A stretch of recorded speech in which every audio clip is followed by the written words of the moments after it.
you all for coming out on this beautiful evening.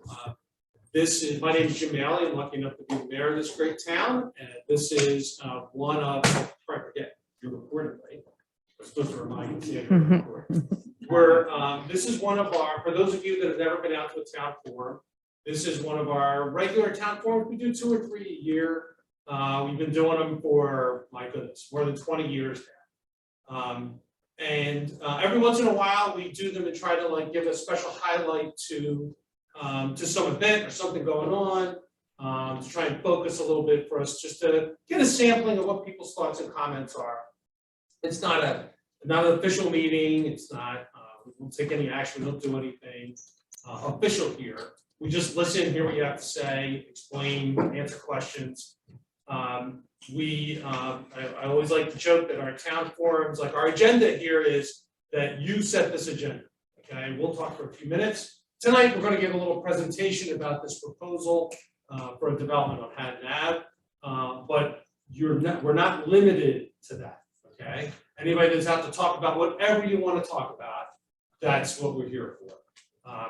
These meetings usually end up where someone on this side of the room will say we have too many stop signs, and someone on this side of the room will request that we put a stop sign up at their corner, okay? So it's just kind of listening to what everybody's thoughts are, what's going on, rumor you heard, whatever you want to talk about, that's what this is all about, okay? So we thank you all for coming out. We're going to start just with a few quick comments.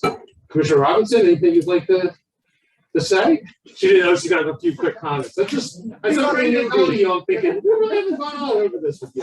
Yeah, all right, so you're good. Commissioner Lewandowski, go ahead. I just have about an hour's worth. See, it didn't work with Rob. Rob Lewandowski, good evening, everybody. Thanks for being here. Really, I just want to talk trash. No, not that kind of trash. I really want to talk trash. For your patience and your understanding. What's been going on statewide, what's been going on nationally, which is really a whole sanitation problem. And as you may know, is that we work to solve it in the interim by taking public works staff, renting our own fire or sanitation trucks and collecting our own trash. And that's fine. But in doing that, what we're really doing is deferring a lot of our public works stuff, right? That essentially those people that are driving those trucks could be driving a mower or filling out potholes. So we think that we went out to bid for new sanitation service to collect the trash. We're still going to do yard waste and recyclables, but for trash. And tomorrow we'll actually vote on and accept that. So what that's going to do, hopefully, is allow us to reallocate those DPW members to work on all those other things. So, hallelujah, praise the Lord. We're not out of it yet. You got to keep working and see how this goes. Regarding yard waste, we know that there's still a lot out there that people maybe put it out. Some of them just to get picked up, some of them put it out afterwards. We don't have a date yet, but we're working with DPW staff there, Kim and Carrie, to work on another date that we can do another sweep and pick up yard waste. Okay, so that's all I got to say, because this is really your time, and I'll give it back to. And just to emphasize what Rob is saying on the trash, and to thank you all, and also to thank our public works employees, because it's just been, I said at the beginning it would be Herculean, and it has been. But if you just think that 5 days a week our public works worked on sewer lines, water lines, the grass, all those things in town, since May, they have been 4 days a week picking up trash. And the 1 day a week is left to get to everything else, okay? So it's taken longer to get some water leaks repaired. It's taken longer to get a lot of things done. We basically threw an in-house trash department together in 72 hours. Rented trash trucks from a place in Augusta, Georgia, which I never knew you could do, but that's what we did. And because of that, and because of kind of the uncertainty in that industry going forward. That's why we're going to be doing this hybrid model, which is a private hauler will be picking up trash. In this world, that's the really hard part where a lot of injuries take place for people that are doing it. The driving can be a little extra tricky. And then we're going to continue to do that recycling and the yard waste. So we're going to keep some of these trash trucks. That way, if there's any more blips in this industry down the road, then we're far better equipped to pick that up and to take that over. So we've got a little bit of a security plan. Okay? I see some hands are going up. So we're I think that's pretty much. I know a lot of you are here to see see what we're talking about, the development, but are there questions about trash? Yeah, go ahead. Well, first, thank you for implementing the plan, doing the YouTube clips to keep us informed. I do have 2 questions, and again, I'm so thankful my trash is being picked up. But do we need to recycle? Is the recycling actually going to recycling centers? It's going to recycling centers. Where it's going from there, not so sure. Okay? Because the international recycling markets have been having their own difficulties. One of the things we entertained early in this in May, June, when we were having trouble keeping up, was we were not going to have separate pickups. It was just going to be recyclable and trash was going to go in together. Figure in summer months that was going to be better than leaving any of it out for a few weeks. So we do believe it is still being recycled. Yes. My second question is, we used to have an electronics recycler where the bike station is. Yeah. Where do we recycle like our flat screen TVs, or do I just put them out in the trash? So electronics recycling, Cassandra's raising her hand. There's this Castuffy, our administrator, serving as our IT person tonight as well. You can take it privately. Yeah, don't leave TVs out on the street. They won't take them. Thank you. You can take them to a company called Magnum Recycling. Magnum Recycling. Wow. In Pennsauken, sorry, Okay. I'm trying not to scream because the microphone's next to me. In Magnum Recycling, it's in Pennsauken. We're actually going to be doing like a full update on trash and recycling because there will be some changes. And we'll make sure to include that information. If you Google Magnum Recycling, they'll take everything from toasters to TVs that we can't necessarily pick up. Otherwise, you have to wait for electronics recycling with the county. Okay. All right. Thank you. Kevin, Jeffrey, could you help us pull a few chairs out for some of these folks, please? Thanks.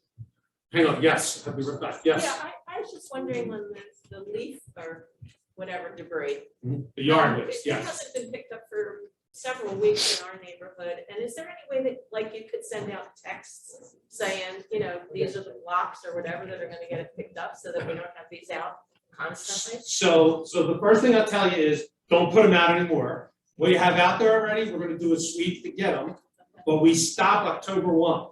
That's always the way it's always been. We stop doing the yard waste collection. It shifts into October leaves. 1 or November? Leaves. October. Hang on, October. No, it shipped to leaf. That started last week. Last week, okay? So yeah, we're working on doing one more sweep to get all that yard waste out, okay? And we Sure. can do a text for that. Yeah, we'll work on doing the text. It's been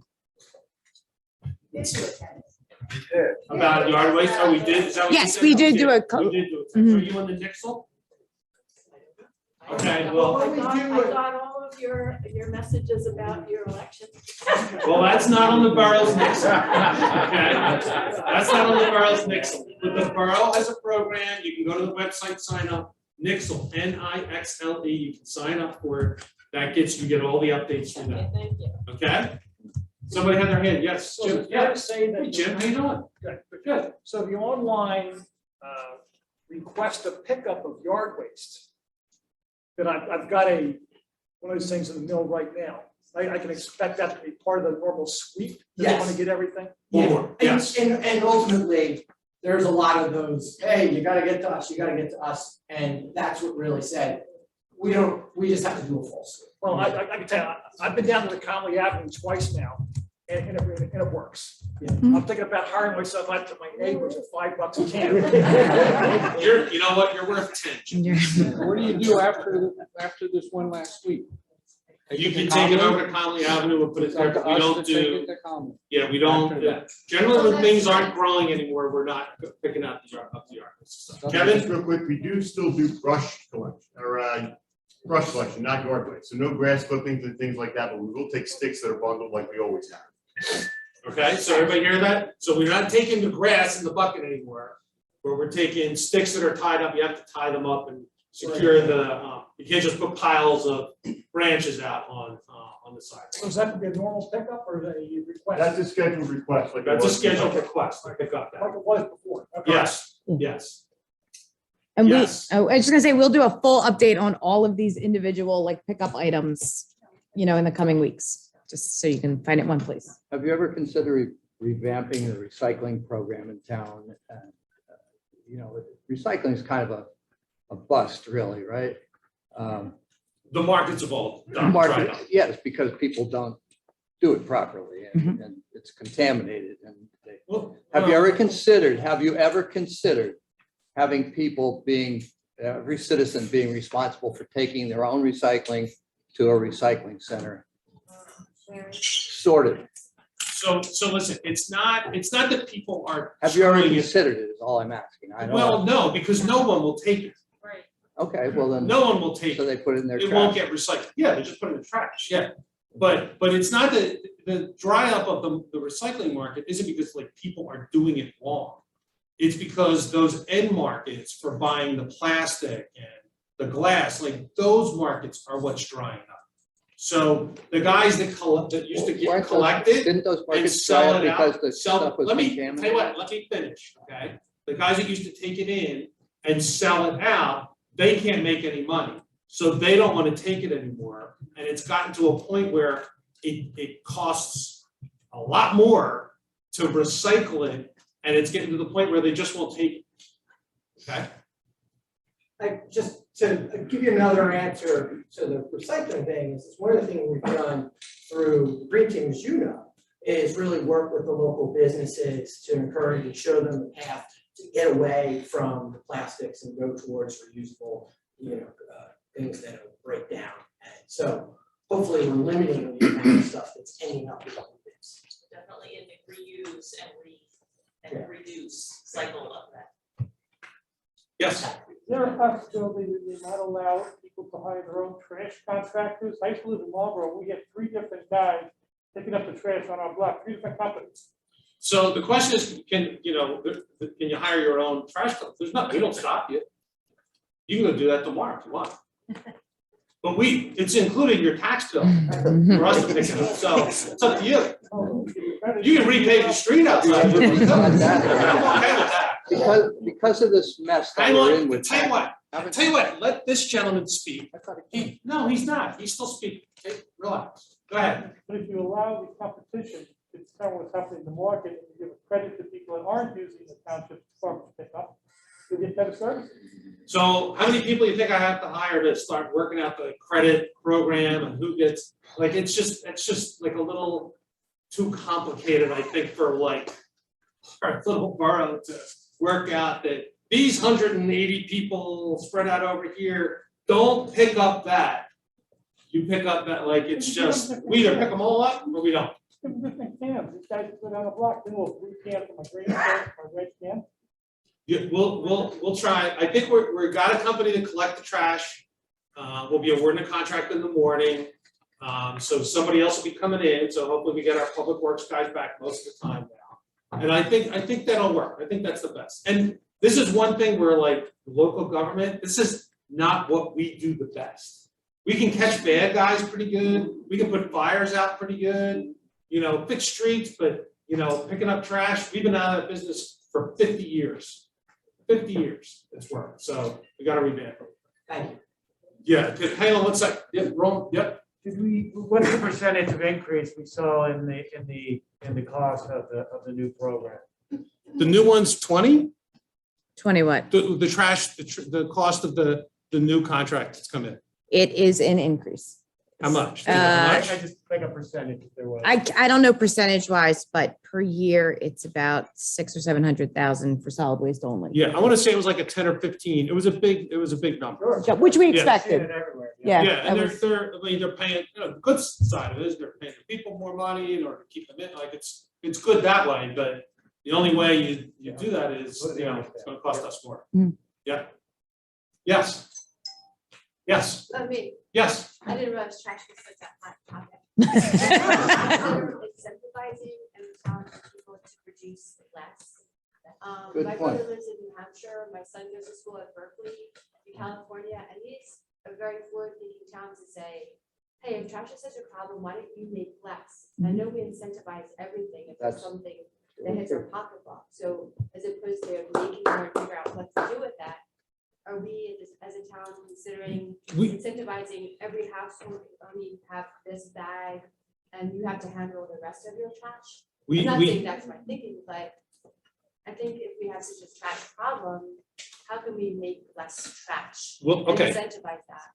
you got it. We haven't really gone into anything about incentivizing using less trash. Making The, less the trash. only, the problem that we have is purely a product of the coming out of the pandemic and trash companies not being able to staff themselves. Like, that's what the issue is. Yes, it's a logistic Yeah, issue. all that. And to help answer, is we've done a lot on, not on the incentive, but we've done on the education. We did sort of worked on encouraging people to get to one can, you know, one can a week, some great information. A lot of people who are in this room were very involved in this program. Not incentive, we haven't. Oh, I will get to it, I promise. Yes, just getting new faces. Yes. I got you. Yes. Question I have, I'll just stand up so everybody can see. I did see about the recycling. Yeah, I did see on the Earth 911 website that you guys, it said you guys have collected number 5 plastic, is that correct? In the past. Yeah. In the past, Not now. Not now, okay, that's what I thought. just wanted to. All right. Yeah, That's what I thought. that's one of those where there used to be a market for it, now there's not. There it is, it's not here. Right. Well, Yeah. Hmm. Thank you. Yes.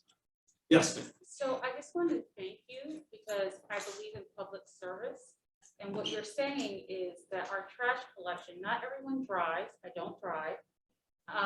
Not everybody has access. So our public service and the public and our taxes paying for trash collection, like you're saying, it's part of our deal.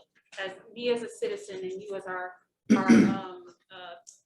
representatives.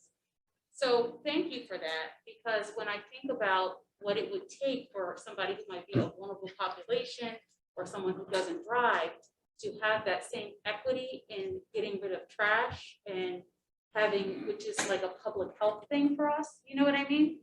I thank our local government for utilizing our taxes and coming up with solutions. And that's my point I want to make. Okay, We're gonna keep working on it because we still, it's still there. So thank you. okay. That was trash. Can I Okay, just- oh, go ahead, go ahead. I wanted to thank the DPW because my trash pickup has been fantastic. Right on board with it. We started doing it ourselves. It was 95 degrees for like 12 days in a row. Yeah. And they worked 7 days to catch up. Like, it was the worst of the worst. I used to Just give the them worst. water. Yes, And I just wanted to say, because it came along as a crisis, right? Yep. But you pivoted, the commissioners pivoted in such a way that, I'm not saying it wasn't seamless, it may have been a blip, but it didn't become like a calamity or something that was truly out of hand. Because I didn't even notice it initially, like, wait a minute, my trash hasn't been picked up. But then I saw the announcements and things of that nature. So I don't take things like that for granted when I've been in other communities and it would have been there 3, 4, maybe 5 weeks. So I thank you guys for that. thanks. Thank you all for coming. No, we joked with Morgan that like, that was like PhD in local government. And for her first month coming in, like, what? And it was literally, Cassandra was in my office at 8 o'clock in the morning and she got a text from the trash company that said, we're not coming in today and we're not coming in for the foreseeable future. And we were like, okay then, you know, what are we gonna do? All right, let's figure it out. But thank you. All right, let's move on to what, so a little topic we're going to focus on today. we have with us some folks from Ingerman. So the Ingerman developers is the company that finished up the lumberyard project. They built the apartment building on Haddon Avenue and finished the back half of the building along Atlantic Avenue probably 10 years ago or so, I want to say. They're known throughout the state. They do a lot of construction here in the Delaware Valley. We've been very, very happy with the work that they did here in Collingswood. The lumberyard's become kind of a mainstay here for our community, also for our downtown. They approached us a number of months ago about a project that they wanted to work on, basically off of Haddon Avenue between Knight and Madison. They had a couple meetings with us. We kind of told them, look, go talk to property owners. If you can get properties under agreement, then we're happy to look at concepts, see what the plans are. We went through that process. They produced that to us. We did as we've done for last time we did it was with the public safety building, but we did a little local meeting with the neighborhood pretty much. We did that, I want to say 2 months ago, maybe, and heard their comments, heard what they had to say, relayed that all to Ingerman. They have revised plans. They've actually picked up some other properties that are in that area, put some other properties under agreement. They have some revised plans. I'm going to let them do a presentation, let you all see what that is, and we want to talk about it. We want to hear what everybody has to say about it. Talk it through. This is, I understand that on the Facebook, people are, all chattering away about it. This is, listen, this is all part of the development process, okay? This is not finalized, nothing's done. This is a developer in a true spirit of redevelopment that would like to do something. They're working with the borough. We're trying to include the residents in that, and for us to talk through how this all is, work through it, change it, give different ideas, and it can be frustrating and alarming as it's going along. But that's especially in New Jersey, that's how development works. What you started out with isn't always what you end up with, and it's been our experience here on projects we've worked on that I really think like they've gotten better as we get more input from people and the project get a little bit better. So, having said that, go I just ahead. want to add some context, a little peek behind the curtain. One of the things that Jim said is, they came and said, we're thinking about doing this, and he said, well, go talk to developers. And the important thing to understand there is there are a lot of people that come and say, I'm going to build this. And there's two things in that. Go talk to the folks and see if you can get properties under agreement, because it's not our job. And if you can't do it, you're not going to have a development, right? And the other part of it is the amount of people that come and say, I'm going to do it, and then disappear happens all the time. So in the process of a year, we hear about Ingerman and this, but there's constantly the people coming in, testing the water, seeing about this. So I just wanted to kind of give you that sense of the process. These things happen a little more than than probably most people would know. If I had a nickel for everybody that's come talk to me about opening a cannabis business, I would be a wealthy man. The line I get is, I'm in the cannabis space. That's what I get. I'm like, did you smoke a joint in high school? What does that mean? I'm in the cannabis space. Everybody thinks they can run cannabis businesses. So Aaron Walzer, Nando McCallie. Nando is a resident here in town. Nando is a planner with Looney Ricks, pretty prominent firm, and they're going to take you through what their proposal is, and then we'll do questions, comments. We'll get them to answer as much as we can. We're happy to provide, to talk about what our thoughts are, hear what you all have to say. Okay? All right. I just want to mention we have one hand up, not for you, for our folks online, that we will take questions afterward. That's all. Okay. All right.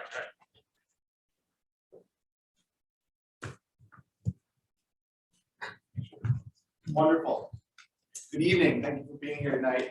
Appreciate everybody taking the time away from family and work. crazy times nowadays, so I appreciate it. Mayor, commissioners, stakeholders, thank you for including us in the presentation tonight, allowing us an opportunity to come before the town and present our project. For those of you who don't know me, my name is Aaron Walser. I'm with Ingerman. Ingerman is a development company that's headquartered here in Collingswood, downtown. We built the lumberyard building in 2014. We rehabbed the failed condo project in 2011. Our corporate office sits on the first floor of the lumberyard building. We have 60 employees that sit there, and we've been there for 7 years with no plans of leaving. You have a great town, you have a great downtown. We love to shop, dine, and play, although I don't live here. I frequent with my children to Pop Shop and Groove Grounds and all the wonderful stores that we have. So thank you. Yeah. I want to give you a little context on who Ingerman is. So Ingerman is our umbrella or parent company. Within that, we have 3 arms. We have a development, a construction, and a management company. The development company's been in business since 1982. Since that time, we've developed 8,500 units throughout the Delaware Valley. Currently, in our 12 to 18-month pipeline, we have slightly under 1,000 units set for construction and development. So in the real estate world, we're considered a mid-sized development company. Since '82, about 40 years, we've developed $1.5 billion worth of real estate. So as Mayor Maley said, we're a pretty active developer in the space. We then have our construction arm. Anything that we develop, we build ourselves. We self-perform, as the industry calls it. We're fully licensed and insured. Our business was opened in 1994, and we currently have a $90 million bonding capacity. So what does that mean to you? Well, it really means something for the township, right? So if we were to build a project, we have to guarantee the completion of any site work or various improvements to the town, regardless of our financial standing in the project. So for some reason, we foreclose. It's never happened. And currently we have 10 projects under construction. Those projects span the 4 states that we operate in: Pennsylvania, Maryland, Delaware, and New Jersey. So we are an active developer. We are also a contractor. 98% of what we build is our own, but we do have third-party folks and competitors come to us. And then we are a management company. The lifeline of our business, everything that we develop or construct, we manage. So currently we have 7,000 units under management. Our portfolio spans the Delaware Valley, 4 states that I previously mentioned. And of those 7,000 units, 55% of them are in New Jersey. So we're New Jersey based, our headquarters is in New Jersey, the lifeline of our business is in New Jersey. So I wanted to talk to you about some of our previous redevelopment experience. What is this redevelopment process? What are some of the redevelopment examples that we put forth? Now, I don't want anybody to look at any of the pictures that have been shown and think this is what we're building. It is nothing of that. The redevelopment experience that I will represent to you is that of the land use approval process, this community process, engaging stakeholders, talking through the various developments and working together collaboratively. So this project, many if not all are familiar with. 2014 we developed it. This is the Collins of the Lumberyard building at the corner of Haddon Ave and Powell Lane. Our corporate office sits here as well as Devil's Creek Brewery, and we built 90 apartments above. This project we recently completed about a month ago. This is what's called an inclusionary project. It has a combination of market rate, which are rent, non-rent restricted units, as well as affordable units. 69 units of those 7 were affordable. 3-story structure with 2 floors of parking, 1 of them underground. The picture on the left represents the lobby. The picture on the lower left represents the model. This project was a whole square block. It was massive. We're very proud of it. We just stabilized the asset. This is in Bayonne, New Jersey. The 6th floor looks out at Manhattan, over the skyline. 138 units. With its 4 stories of residential, you'll see on the upper right-hand side here, this is a 2-story parking structure. We provided one-to-one parking for the units. The 2nd story of the parking, the city of Bayonne contributed for us to build a public parking garage. We also built a DaVita dialysis center within it and had parking for that use. This project was part of a 65-acre redevelopment site. We took 6 of the acres and we built 110 units across 8 buildings. In the 3 previous examples you saw, those were mid to high-rise buildings. These are 3 to 4 story buildings across a site.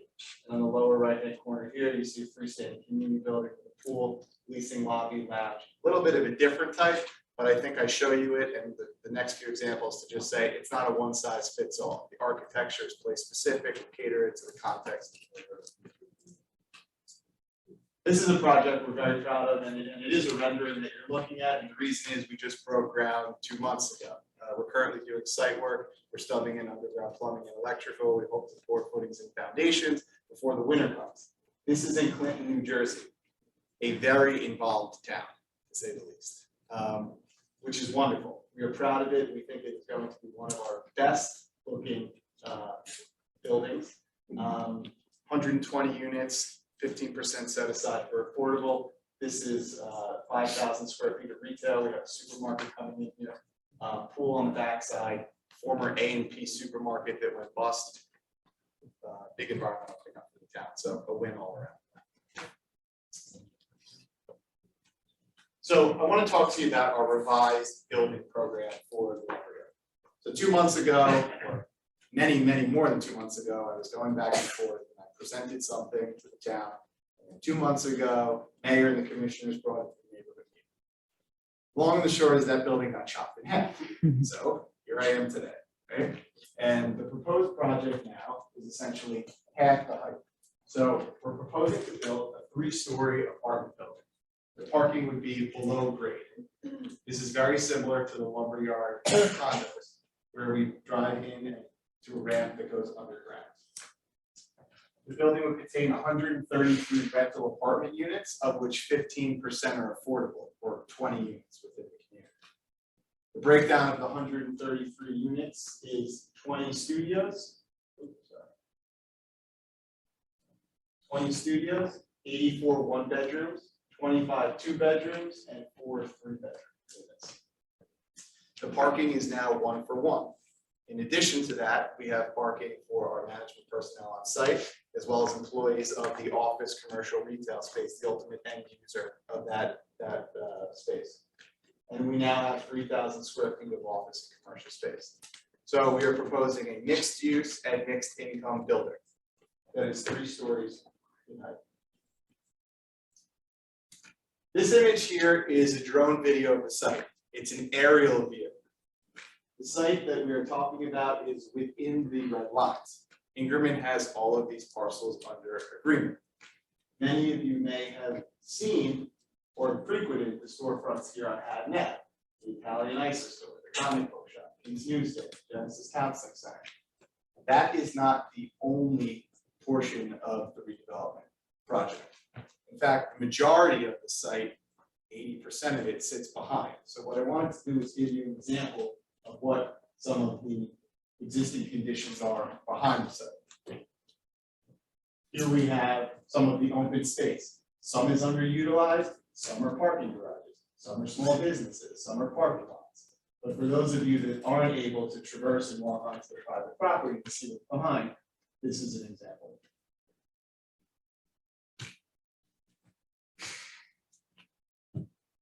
This is the same picture that's up here on the board, and after we'll show you the slides that follow. We'll put them around the room for everybody to walk and see. But the building floor plan, on the left is the garage, and on the right is the first floor plan. When we look at the floor plan on the left, this represents Haddon Ave on the north, West Knight on the east, and Paco Rail Line on the south. Madison Ave is here on the west. So, if you enter into the garage off of Haddon Ave and drive down. In this section here underground, you have our parking spaces. Not only do you have the parking for the building and for management staff and the retail, but you have a storage facility. This would be for residents as well as maintenance. We also have bike storage at this corner and this corner. We're aware of some of the theft that's going on in town, so we want to make sure that's secure. We have accessible spaces that are have the line squiggled in there, as well as parking for electric vehicles. We have an elevator lobby here with 2 elevators as well as a stair tower, and on the bottom right hand side we have a stair tower and an elevator. Part of this design, as I'll talk about when we get over here, is just connectivity not only with the building but out to Haddon Ave and to West Side. So when we move over to the right-hand side, this is the proposed floor plan. Hadney is running up here. This is the garage entrance off of Hadney. You'll note to the right of that, we have a package drop-off. There's that space for Amazon, UPS, FedEx, not only for the residential portion of the building, but also for the retail space.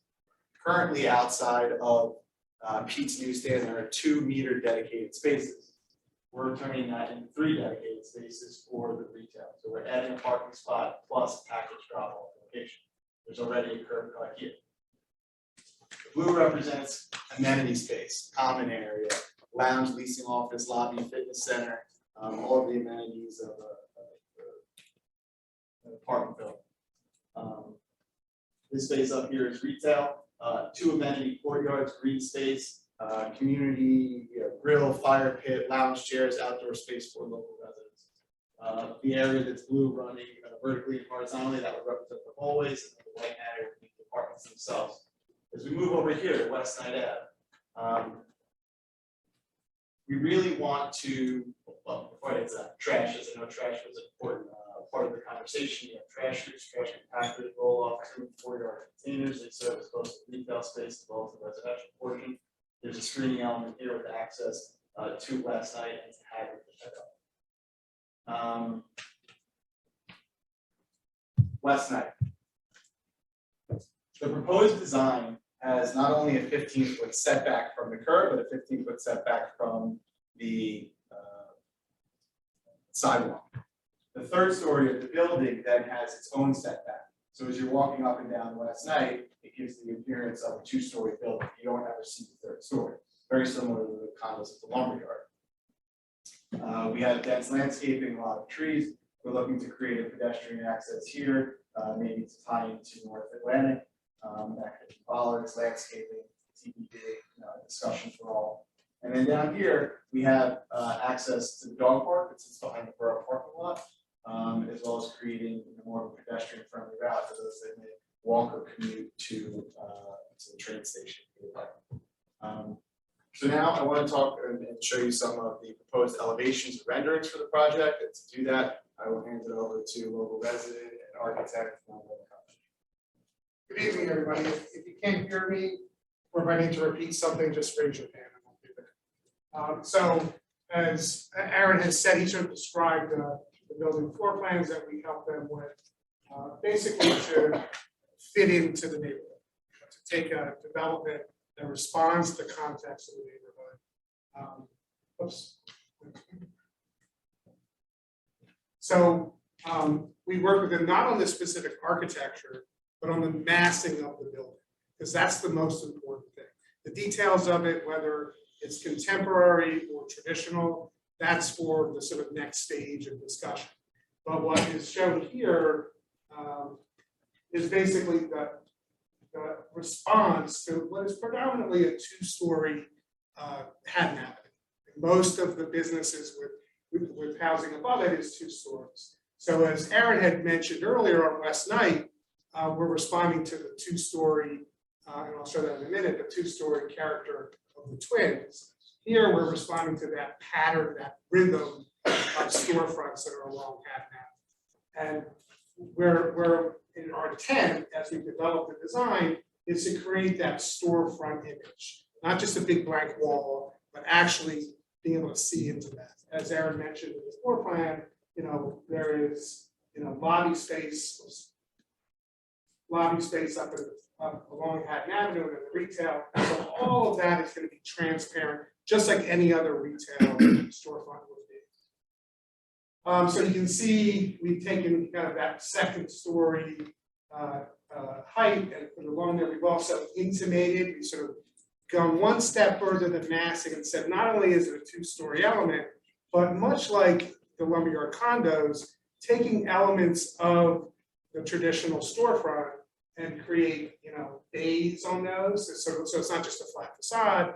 And also in the case of this rendering, we're showing an increase in the sidewalk to match the increase that occurred at the lumberyard condos. And in addition to that, looking to do a curb bump out at the corner where the retail is. So planning for whatever that use is, if it is a small coffee shop, that there's outdoor seating that's not gonna have to rely on, although we love it, the parklet that goes around town, right? So that's part of the design. It also provides a safer crossing in that location because it lines up with the curb on the other side of the street, so you can have a shorter distance to cross over on. As Aaron mentioned, there is a garage entrance on there so that we keep cars as much as possible off of West Ninth, but also provide as much as most efficient way to both access the site, but also provide that pickup.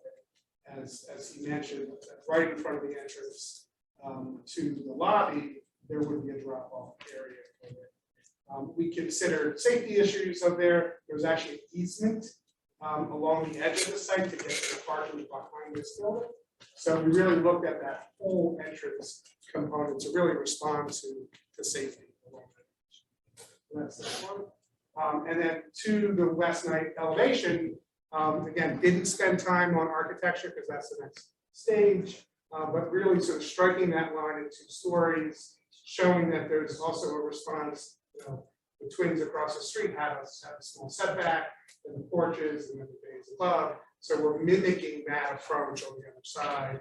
And then at the 3rd floor, it's all set back, so you don't have a tall building looming over West Ninth Avenue. This is just an artist, sort of rendering of like if we were to take down the fences there, you could put 2 bollards there and have a better crosswalk at that location to get people who are living in the building to get to Atlantic Avenue, which is the shortest route to get you to that. And we're assuming, as was with the lumberyard, people who are choosing to live there, and I live in the Commons, live there because they don't own an extra car and they walk to the train, right, which is what happened. So that's accommodating the population that will likely want to rent there and improving for the community those access elements to the design. And we just want to be very clear, we haven't like gone down the route of what is the architecture, but we're showing like we've had great success in infill development in Collinswood of traditional type and of more contemporary types. And we're going to look at that with the developer and also with the community, see like what's appropriate for this site.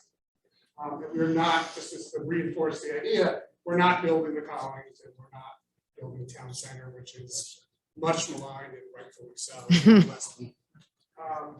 My wife and I actually looked at that property and I said, "This is, I could never live there." Literally, like philosophically, I could never live there as an architect. That's it.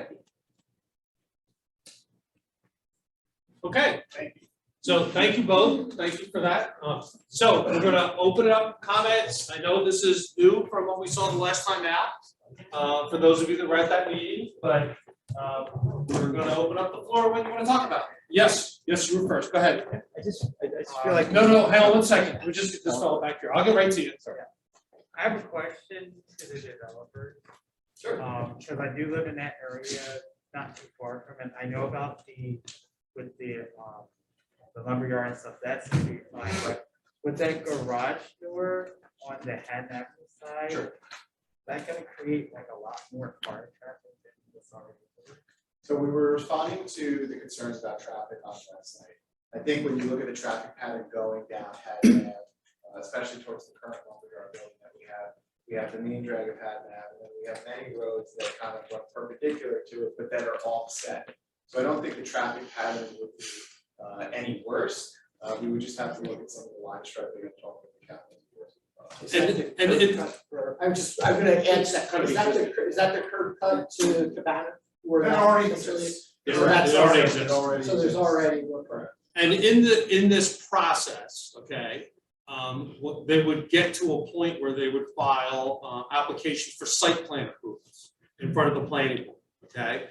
And that process focuses pretty heavily on things like traffic, stormwater management, all the nuts and bolts of the building and the operation. So that'll come, it's been looked at now, but that'll come in more detail as part of this process. Okay? It's a good question. Yep, I'm sorry, Yeah, that's okay. I just had a quick comment. I think that we're losing sight of Collingswood as this small town feeling that we're jamming up Haddon Avenue. The condos that were built when Pier Lumber burned down years ago, when I looked at them, they were $400,000. Now you can't sell them for $200,000. The Collins apartments are up to $3,000 to live in. So my question is, you've got the west side where the Collingswood Heights apartments are probably need to be destroyed or need to be fixed, redeveloped. We've got apartment buildings in White Horse Pike that could be redeveloped. I just think we need to maybe move out of Haddon Avenue and look at the other parts of town to redevelop and get some of this congestion and this modernization and unaffordable housing off of Haddon Avenue and just look at the rest of the town to see what's available. I mean, there are places now that we really need to look at, the old Sutton, couple apartments, buildings on White Horse Pike. We're pricing ourselves out of Collingswood being a small town. The average person probably isn't going to pay $3,500 for an apartment. It's just my guess, the condos, you can't sell them now because nobody. Well, They that's paid a just lot of not, money the for ca- it. that's just not the case, okay? I mean, I it's do real just, estate and I do, and years ago when I went for $400,000, the people lost money. That was the market then. The market's getting higher. condos, Right. okay? But I'm just- Condos everywhere I understand are that. having trouble. Right, and I'm in Okay. the mortgage business, so I understand that. The prices are going back up. Yeah. But my concern is, I just feel like we're getting to be like a ritzy little suburban town instead of what Collingswood was supposed to be. And just look at other places on the west side, just back off I hadn't had. That's just my opinion on that.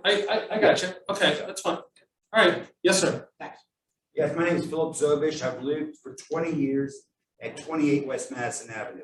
This is immediately adjacent to the property. When I moved in 20 years ago, we had 2 parking spaces behind our building that was accessed through the alleyway that had been there 100 years.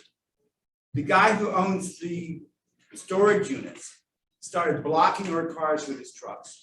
And then he built a fence, so we lost 2 parking spots.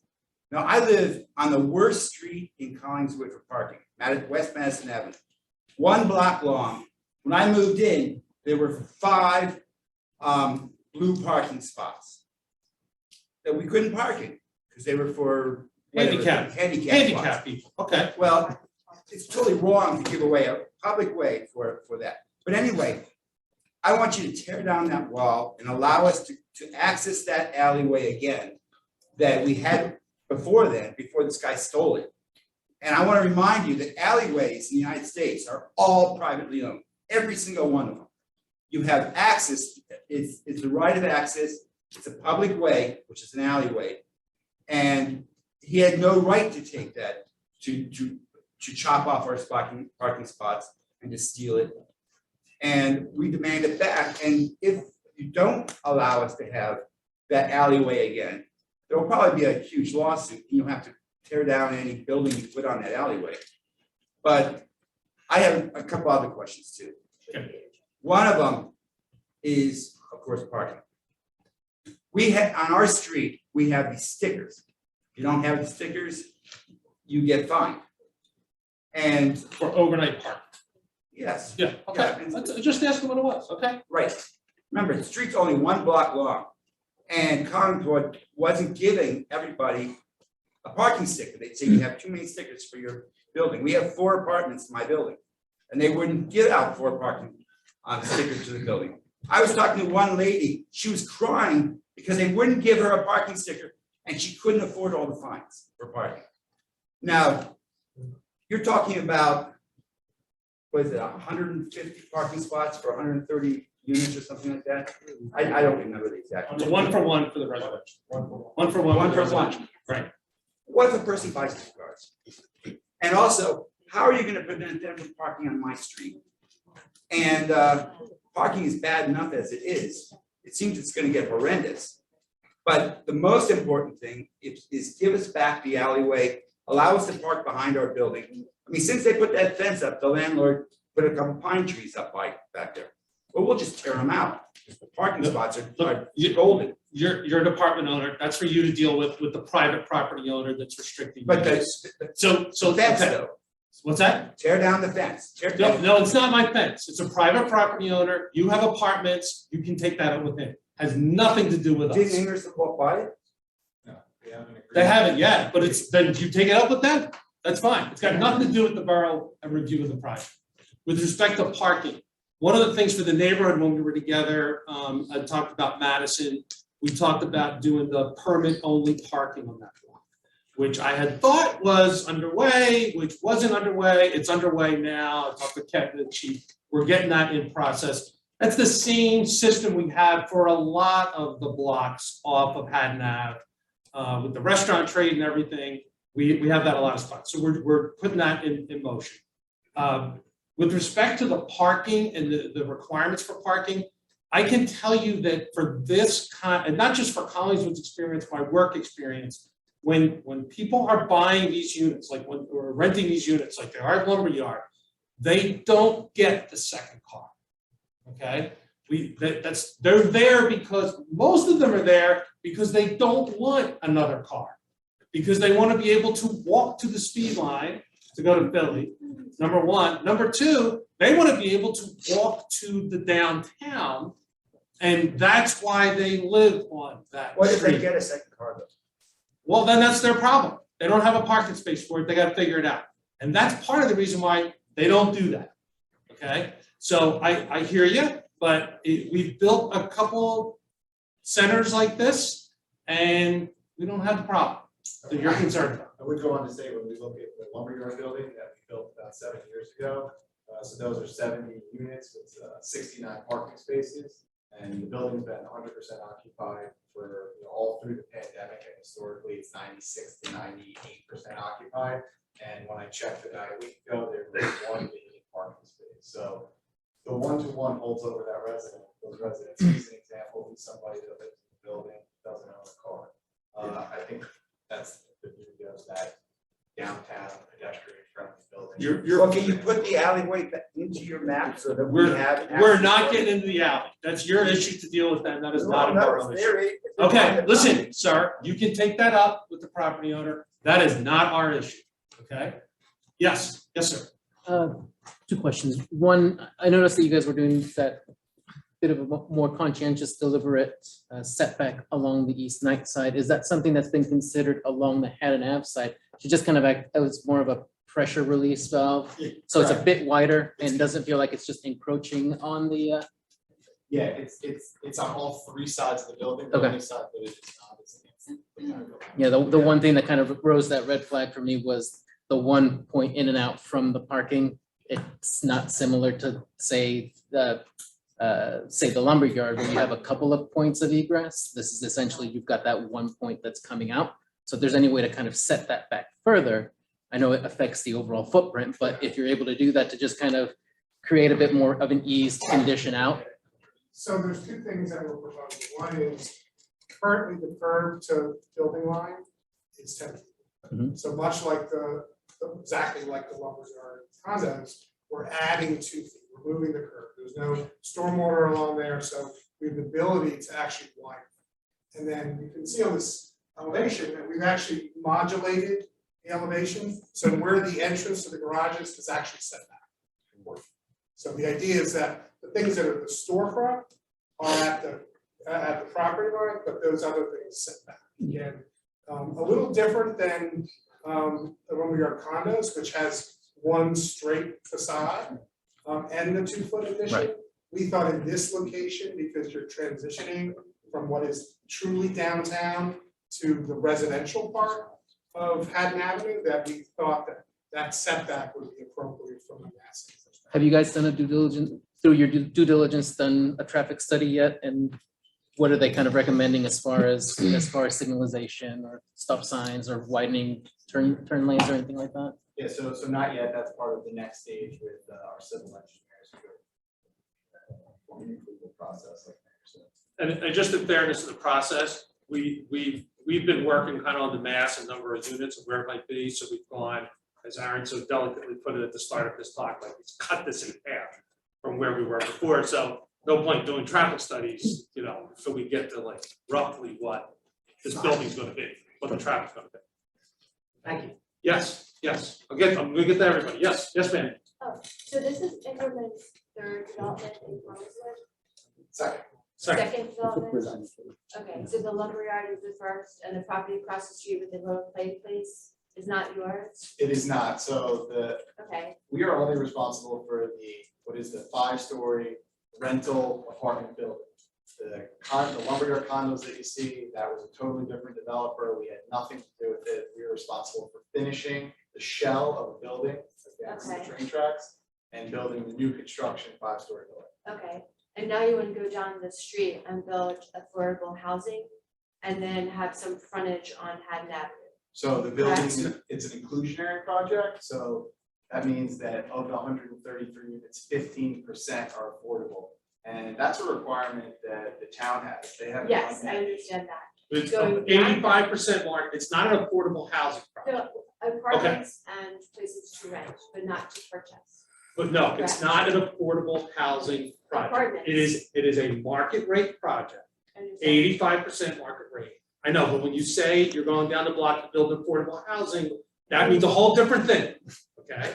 I It's understand. 85% market, it's 15% affordable, that's what it is. Okay, so my question is with the apartments that are percentages of everything. We're building in the downtown with property. So we can't unbuild something once it's there, right? So the hasty nature of developing housing where people come into town to shop and eat, they're primarily going to be walking by people's houses as opposed to developing.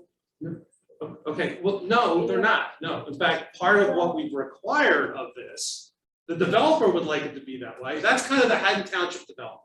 There's apartments on the ground floor when you walk, Okay, so okay? I This understand. is going to have commercial on the first floor on Haddon Avenue. So when you walk down the street, you will pass business offices. I understand. On the Ingerman site, the Birchwood, the Willow, and the Premium, Ingerman senior communities, family communities, and premium communities, is very homogeneous. It's that middle American homogeneous look. I'm only, putting it out there. Do we want this homogenized view for Collinswood to have a developer build a second project in a town where we have this limited space, to have a developer have two opportunities to build something middle, middle. This is not something unique and not something architecturally really we want. We want this, again, So we have I this hear you. facade. So if We I'm have hearing you two right, stories with an invisible third story, which doesn't exist, by the way, you can see third stories. I'm just saying, we have an opportunity to create something. Like I said, we want to bring in people, we want to have this space. But if I go to a town, why am I going there? To see people living in apartments and parking spaces? so if I'm understanding you, then you want us to be very mindful of certainly the design, first of all, the functionality, but we are gonna have first floor business. And then you want us to be mindful of the design because you don't want it to look like Disneyland, that everything's kind of fake. But also be So- mindful that we've had, Increment has already had one opportunity to build. I'm not gonna, I understand, I'm not gonna, and I'm very happy with what's there. That was I don't know if you know what the lumberyard used to be. I It was a grew up there. lumberyard. And you know what it was? It was environmentally damaged area, paid no tax rateables, no additional housing. It was a mess. I'm very happy with what's there. I'm very happy with what's there. And I'm not, and so if I'm hearing you, you want us to be mindful of the design and I think we should too. I agree. But I don't want to sit here and litigate, on their past projects. We're No, here, I'm just we'll saying be a part of it's it. a medium, it's a medium But let me- size, medium business of development, which looks like a lot of areas. Okay, and I just want to comment on one other thing you said, which is that we want people to come in to shop and things like that, okay? But I want you also to understand that the fact that we have had the lumberyard development, okay? And all the increase in residential development in the downtown is one of the major reasons why we have a thriving downtown, okay? And I'll take you to the restaurant owners that will tell you they opened because the lumberyard was being built, okay? Having people live on that street, more people live on that street, does nothing but help that business district thrive, okay? And what that does is then snowballs that people from other places want to come and visit. Okay, so it's got a double edge. Okay, yes, sir. Can I ask, how did you end up with the composition of the units? X number of studio versus 1 versus 2 versus 3 bedrooms? What's the, what's the logic behind that? Sure, so we looked at, we start with our apartment garage on the ground floor, and we say, hey, we need to have an elevator and a stair tower that's proximate to having for residents that are coming in.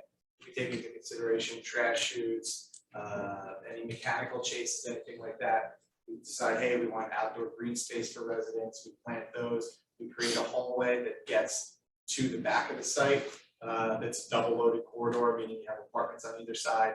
We take into consideration means of egress, access for emergency vehicles, and it's really the creative architecture process that allows you to kind of say, hey, this is the leftover space outside of that common space, and we plug and play. So there's no, you haven't looked at any kind of surveys of what kind of units? Like a market Like a analysis? market So if you're asking as it relates to market analysis, 100%, we look at our competition, which is ourselves, the lumberyard building, town center, Albertson Village. You look at the new product that's going up in Cherry Hill. You look at Morgan's job, 202 River.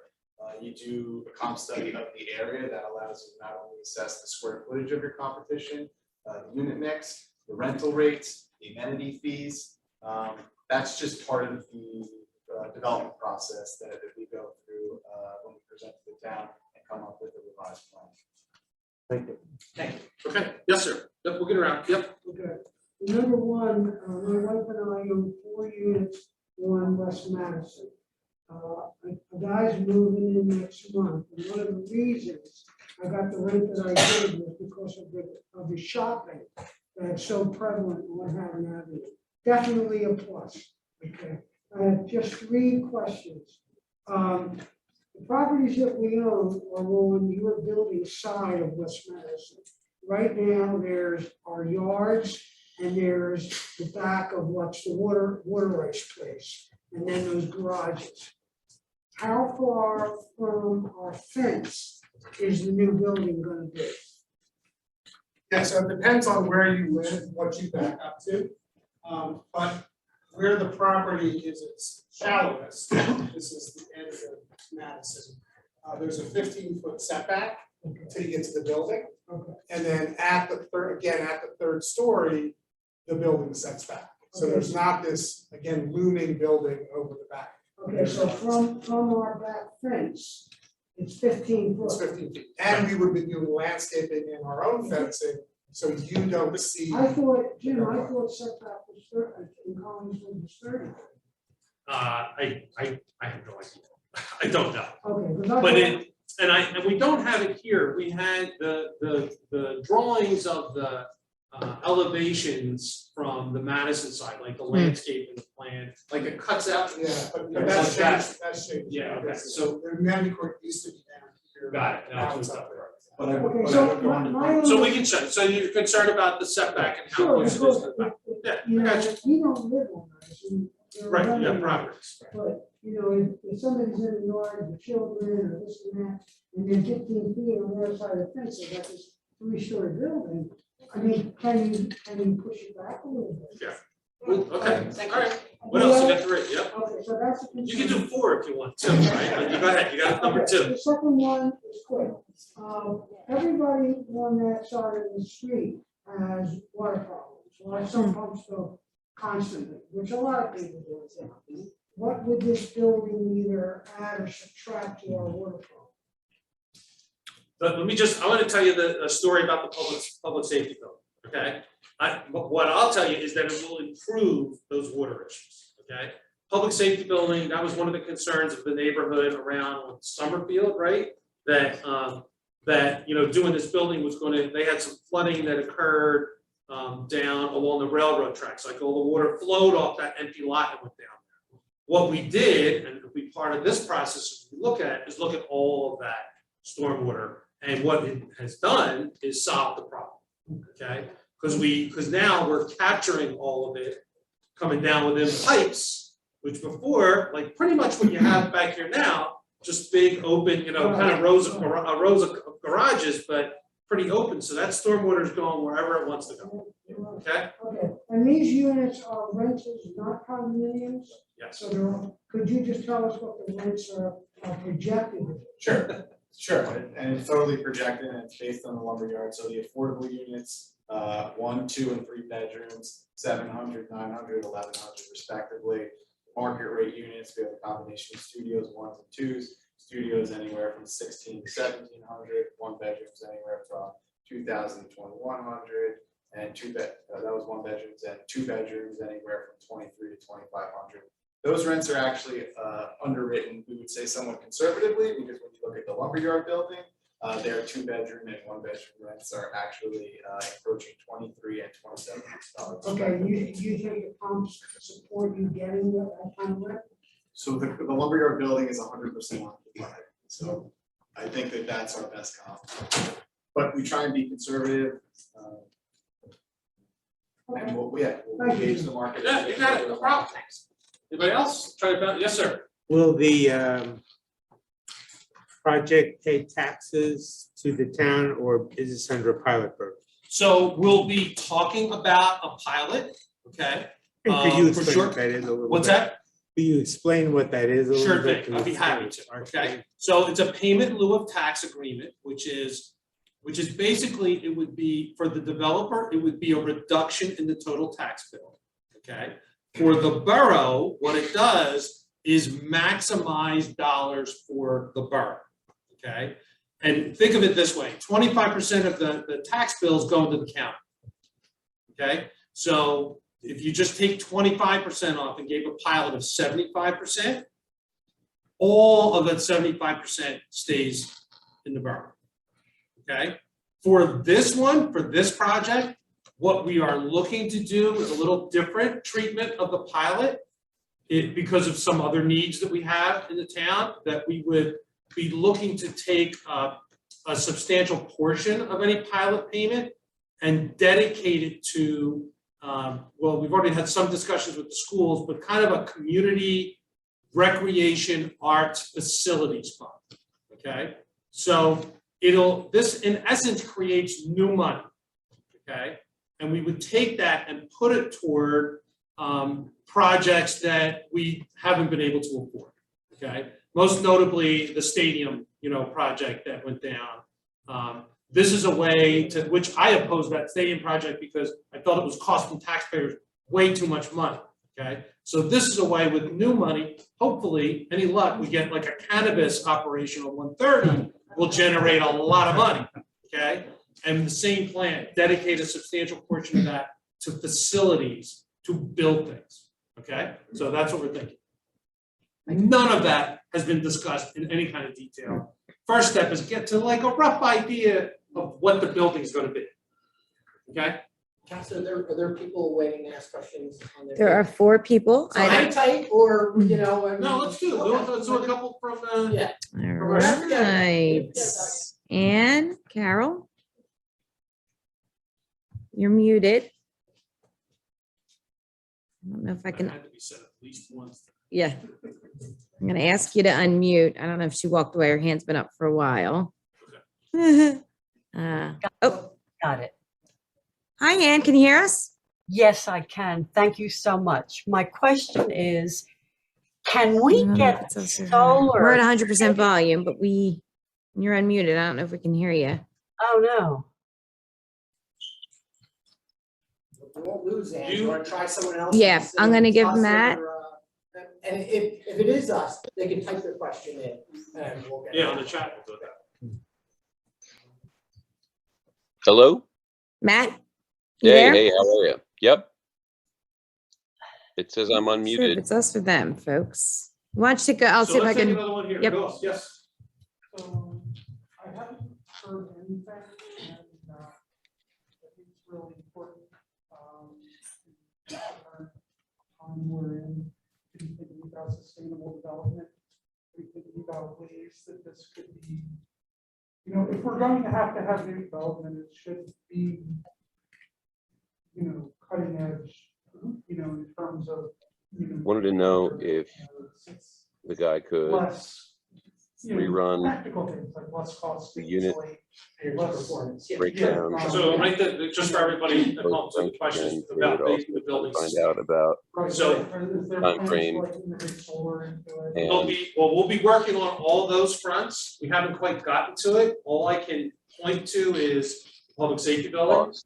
Because we did everything there as much as we could to cutting edge. There's a roof garden on the public safety. Thoughts on what kinds of business. Garden up on the roof of the public safety building, like we did everything within it we could, to bring it up to modern standards. So yes, it will be. Just from like an energy conservation standpoint, we only ever put energy, right? All of them are Energy Star compliant, so that's all of your appliances, all of your faucets, low flow faucets, toilets, reducing water and sewer burden. In this community, and actually New Jersey legislation now, any new apartment building, 15% of these spaces have to be pre-wired for electric vehicles. So that's something that we'll see here. The idea of solar is wonderful. I mean, it all depends on roof layout, HVAC condensers, there's a lot that goes into it, rebates, incentives from the state. But we're willing to entertain everything for the building. For us, yes. Making it sustainable is very, very important. We'll be working on it, just like we did the building further up the street. Thank you. Okay, Hillary, okay, you, yep. Yes, how many of the units will be more than one bedroom? So we have 84 one bedrooms. I'm sorry, what? How many more than one? More than one bed. 29, 25 and 4. 133. Somebody wrote it down. 133 lines. Taking notes. 25, two bedroom, four, three. And then you have 20 studios. So 20 studios, 24 two bedrooms, 4 3 bedrooms. The reason why I'm asking is our schools are already maxed out. So have you done any studies on the impact on our school district? Sure, 100%. So I'd encourage everybody in the room, because this is a big topic that always comes up, to read the Rutgers School Age Kids Study. And the reason that I tell you to do that is because they do a study and estimate school age kids in any new development, not only market rate, but affordable. And essentially what they do is they look at 3 metrics. A, the bedroom distribution. B, the product type. Is it a garden style apartment, mid-rise, high-rise? And C, you look at the average income of those market rate residents. That'll give you a flavor for the school age kids. That said, when we look at the lumberyard building that we developed, we never had one school age kid there.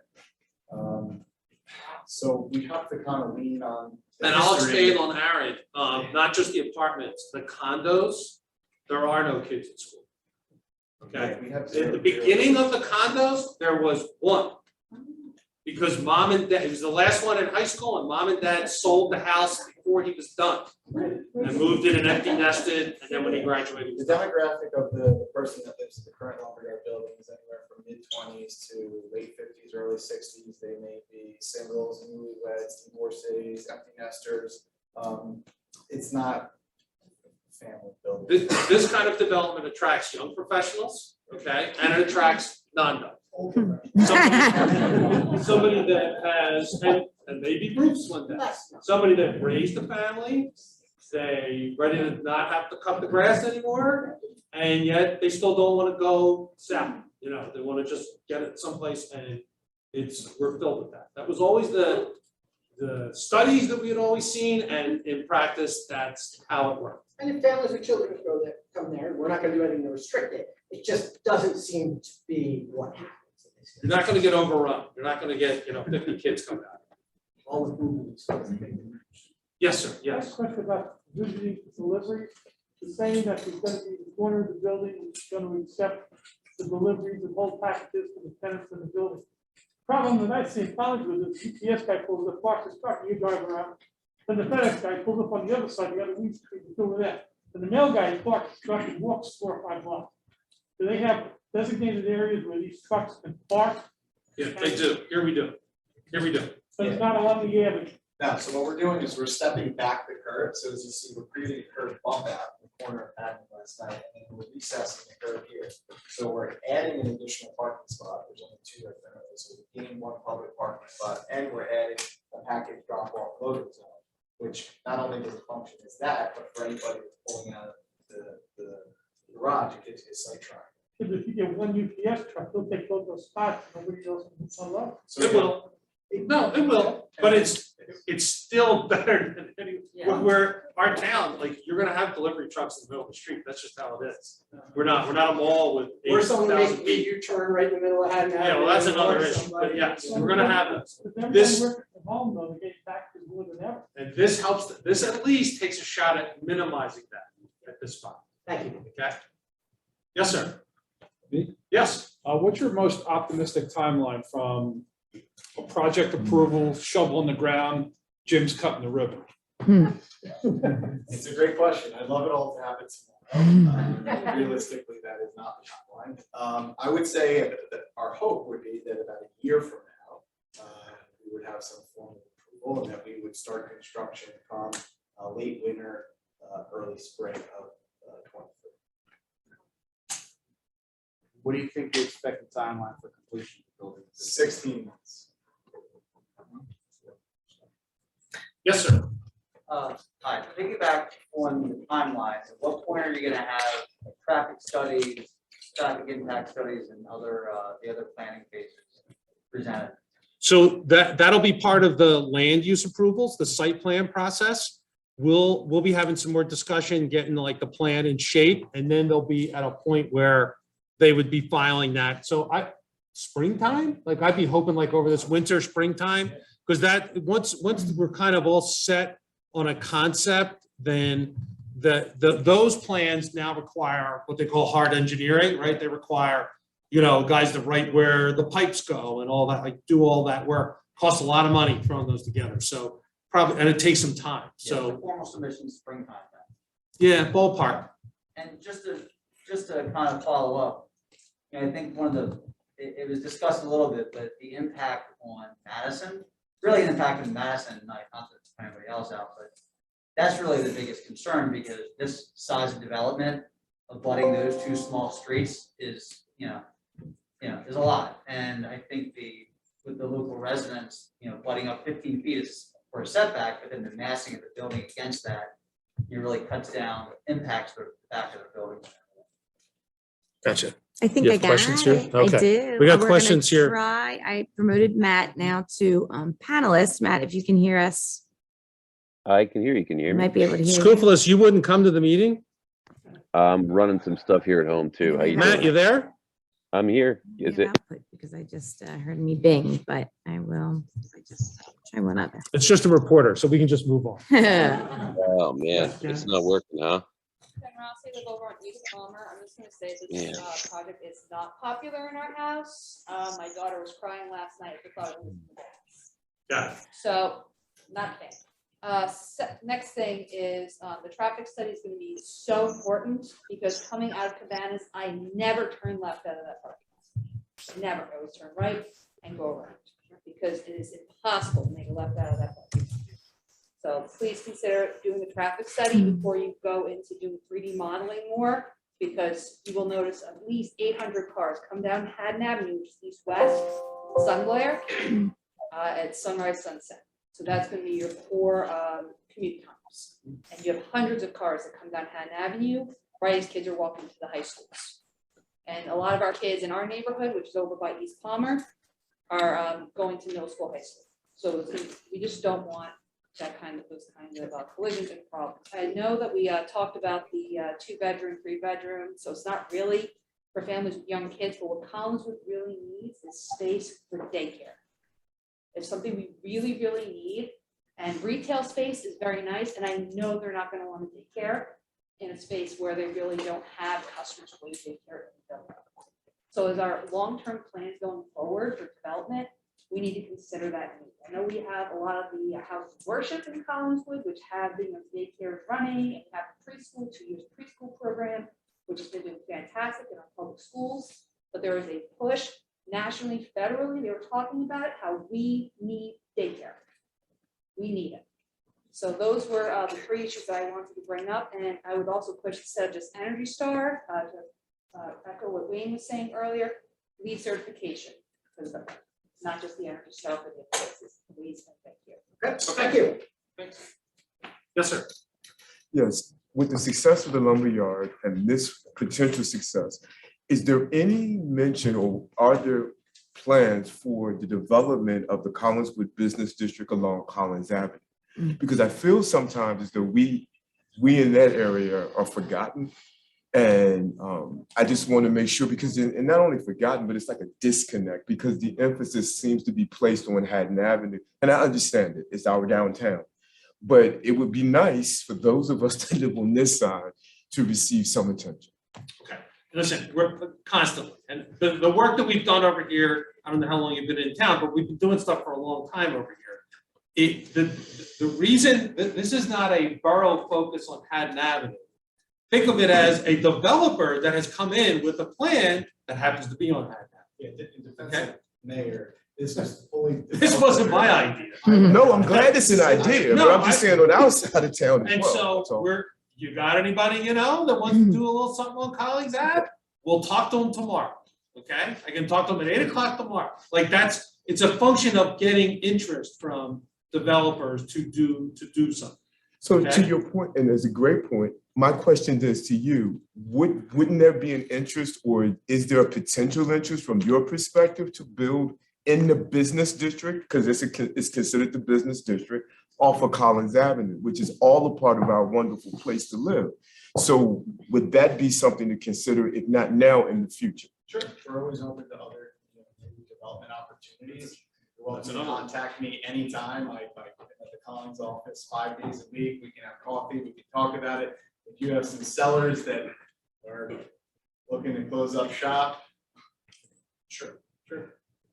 Okay, so that would be me. Yeah. Okay. Sure. Yes. Yeah, we'll talk, like Rob said, we've talked to tons of people with plans. I don't just go away. Okay. I think the problem is Yes, from a sir. development perspective. Go ahead. So I have 2 points to communicate as I'm a homeowner on West Madison Ave and we went up to your back end side. So now that you're changing the layout of where the courtyard is, now you're putting essentially 3 floors directly behind my house and directly behind 8 other houses that are back there. So you're creating an encroachment upon us and completely just killing whatever skyline site we actually had out of our backyards. So not only that, you're now gonna have us live under construction for 2 years, 16 months, right? Of that constant noise going from 7 a.m. till at least 4 o'clock in the afternoon. So I need everybody here to kind of understand that, because not only us on West Madison, but those on Night are all gonna be directly affected by this for the next 2 years. So that 3 floors of construction is roughly 36 feet tall. Granted, they're gonna have a 15-foot setback off our property line and probably another 6 to 8 foot setback on the 3rd floor. That still towers over our houses. It still completely puts us in the shadow of a 36-foot tall building. So I need everybody to really understand that. The second point of view is that Collingswood is a small town, right? We've all had that vision of a small town. The majority of us own houses here in the small town. And I would really rather us look at developing more small town houses instead of high-rise buildings and becoming a city instead of a town. There was a hand in the back. Yes, sir. Yeah. Sorry, yes. Do you have a preliminary cost estimate and financing plan? That's all Not me, I'm not spending anything. At this point in time, we're still, in front of you to try and figure out what this building looks like, how many units, how many parking spaces, exterior finishes, we understand what our ground cost is, that's confidential with the, sellers of the property. But we're constantly in flux trying to get to a point where we know what the building is. It's not only the ground, it's the parking structure, it's the shell, it's the windows, it's the siding requirements. We have to go through the storage. So there's a lot in motion right now. I just want to restate it. Could you hear that? Could you hear that? So yeah, I know. So let me just say, they don't have hard numbers about what it will cost, okay? Part of that is because we've been through this process where we've been reducing the size of the building. Now, if they get to that point, now they'll work up hard numbers. I'm confident they'll be able to get financed for this, okay? They're a very strong financial company to be able to do that, okay? All right, sure. Anybody online? Anybody I'm working? gonna No? give Matt one more run. I think I got it. Think. Hello? Hey. Hey, oh boy, I feel so special. Thank you very much. I just wanted to see if we could run down again the unit breakdown and the rents for each one of those. How about we give that all to you tomorrow? Yeah, I can email Or that. to you. tonight. We'll give it to you tonight, Okay. all right? Matt's Thank you. The other- reporter, njpen.com. Go subscribe. It's good for everybody. And Matt, did you have, I think you had a second question? I did. I appreciate the plug too. We just wanted to know, I get know a little bit 10%. about, a little bit about what the thoughts are for the commercial spots. Do you guys have any kinds of tenants in mind? I know before there was some discussion that these might be converted to leasing space, and there was other conversation that it should be, customer facing businesses on the avenue. How big again, and what percentage of the area is that going to occupy, and what kinds of businesses are you looking to recruit for that? So Matt's question is on the commercial space along Haddon Ave, what are the plans there? Part of it's the leasing office. So, yeah, so the whole elevation that would be facing Haddon Ave is a combination of the leasing office, the lobby, the amenity space, giving kind of the feel of commercial elevation, although it's part of the building. But when you get to the corner at Haddon and West Ninth, we're proposing 3,000 square feet of commercial office retail space. Given that this project is 3 years away from a ribbon cutting, we don't know who the end user is, but we're open to I have had 2 people express interest already. Okay. Yeah, and stuff that we would consider very good, not restaurants. We have 3 others.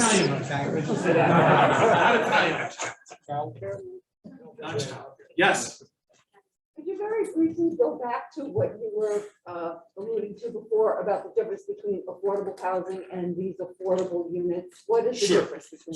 So there's not a difference on the affordable side. When you say affordable housing, that it's an affordable housing project, that means the entirety of the building is is affordable housing. So that means it needs to be, you can only rent, you deed restrict the property, that you can only rent to people with incomes at certain levels, okay?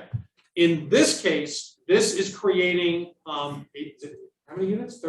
15%, 20 units of affordable housing, okay? That affordable housing, the rents are gonna be, you give them 700, 900, 7, 9, 1100. So they're reduced rents on those 20 units, okay? So it's 85% market rate, whatever the market will bear. It's 15% at a kind of a structured reduced income level or rental level, and you have to income qualify. That's all part of state law, Collins, but I know there's been, people saying we need more affordable housing. Frankly, this is the way to get more affordable housing. In fact, the whole state law is geared to that we're supposed to over incentivize to get affordable housing going. So am I the only person who might think that the 85% is unaffordable? I don't think they're worried about it renting out. Okay? The lumberyard, like you said, 100, I saw people's faces when they heard some of the rent numbers. It's full. I sometimes am amazed at the cost of things. And then I talk to people that moved here from Philadelphia or New York, and they're like, oh my God, I just sold this place for a number that would destroy my bank account. So it's all relative, right, to people. You all have houses in your neighborhood that are selling for numbers that shock you, right? Everybody has that happening everywhere. I paid $62,000 for my house. House across the street sold for $700,000. 715. 715. The realtors here. The realtors here. Give me 715. Didn't get the commission. So, it's full. I don't think they're worried about it. Okay? Yes. So I'm West Madison, and I saw a lot of interest on Ninth Street. And once again, we would have that issue of view. I know what the properties look like behind my home. I can see it, but I can also see downtown. I don't feel that my safety is at risk because nobody goes back there. if we have apartments of 118 people with guests and all those things, then I don't feel as safe in my own neighborhood that I do currently, from what you've seen with the garages. I'm also concerned because of those garages, I don't know what's in there environmentally. So when you go and dig up this area for this construction, what's that going to do to my land and my property? We already do have that water issue that Romano spoke about with the high water table in our backyards. The 2 years of construction, when we are now working remotely at home. So typically we were thinking 7 to 4, that would impact people. People would be working. Yes, we would be working, but we've been working remotely for almost 2 years now. I just think, when I think about Collingswood and why I moved and actually paid money to have a mortgage in Collingswood, I like the fact that I live in the historic district, but wait, I can't even have a plastic sign over a business. It has to be wood, it has to be this height, it has to have all these restrictions.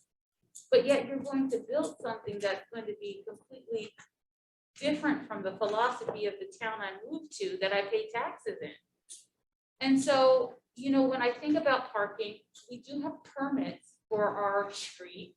However, if one of my neighbors had a birthday party during the day, not at past 11, and everyone was told to move off of our street because parking was not allowed for non-residents. So when I think about living downtown, and I have a lot of, you know, positives, that's why I've moved, I've purchased my home downtown. And I think about how it's expanding to be this small city that's blocking, like it impacts my property personally. It's not something that I'm like, oh, okay, it's interesting, it's this, and this. It, you know, it could impact my quality of my land if you decide to demolish those storage units, who God knows what's been in those storage units. You just spoke about what was in the lumber yards and the toxicity in the lumber yard, you know?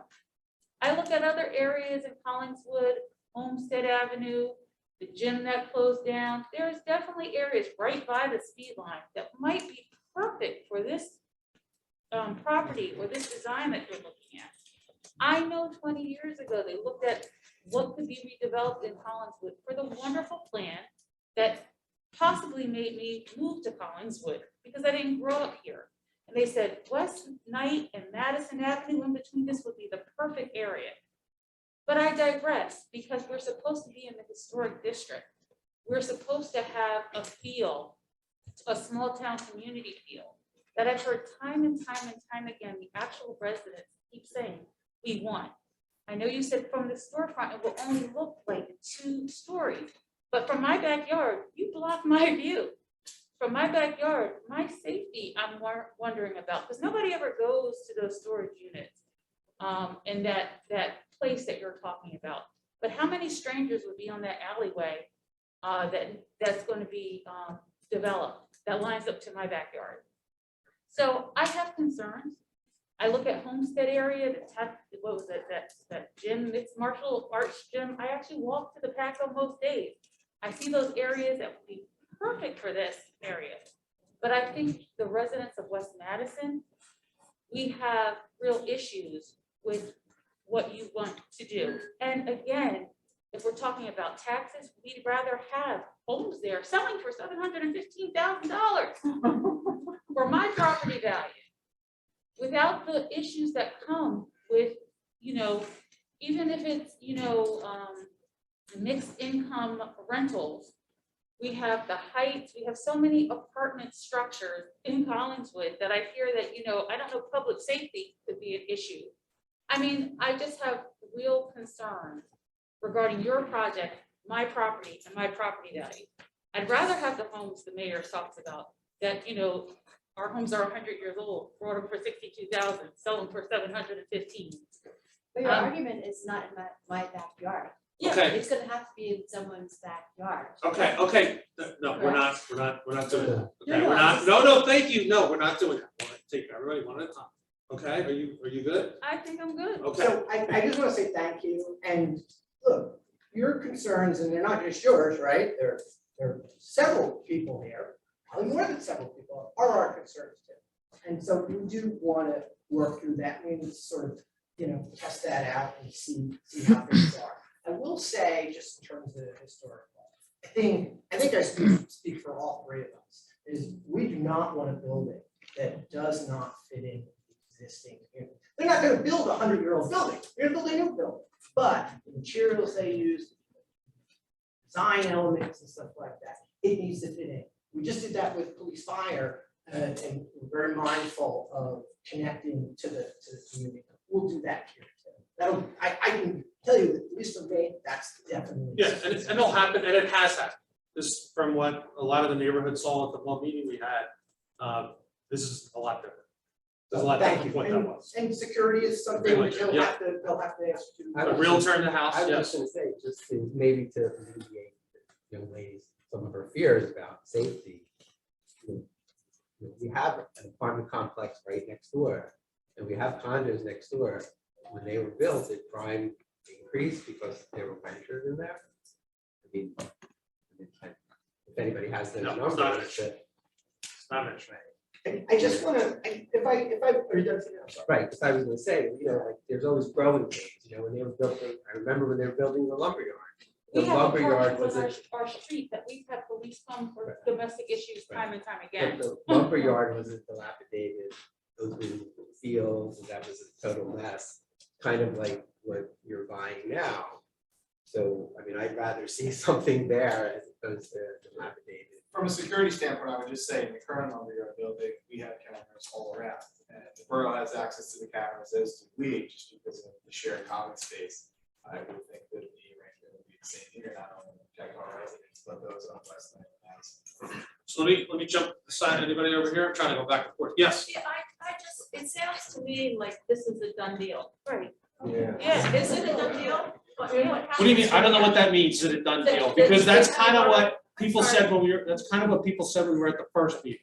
Okay. And now the plans, Okay, well, I pretty much wasn't different. invited to the first meeting and maybe I'm a bad citizen that I was unaware. I apologize to you. No, But I that's just not- would like to understand. it's not a done deal. No. Okay, well, I would like to understand what happens from here on in, because you have all of the properties, you have agreements of sale, it sounds like. So what happens from here that this either does or does not move forward? That's my question. Sure, we'll have some more discussion, taking back what everybody has had to say tonight, and what other people say to us. I mean, the word's out on this, these plans aren't out, but we'll get them out so people can take a look at them.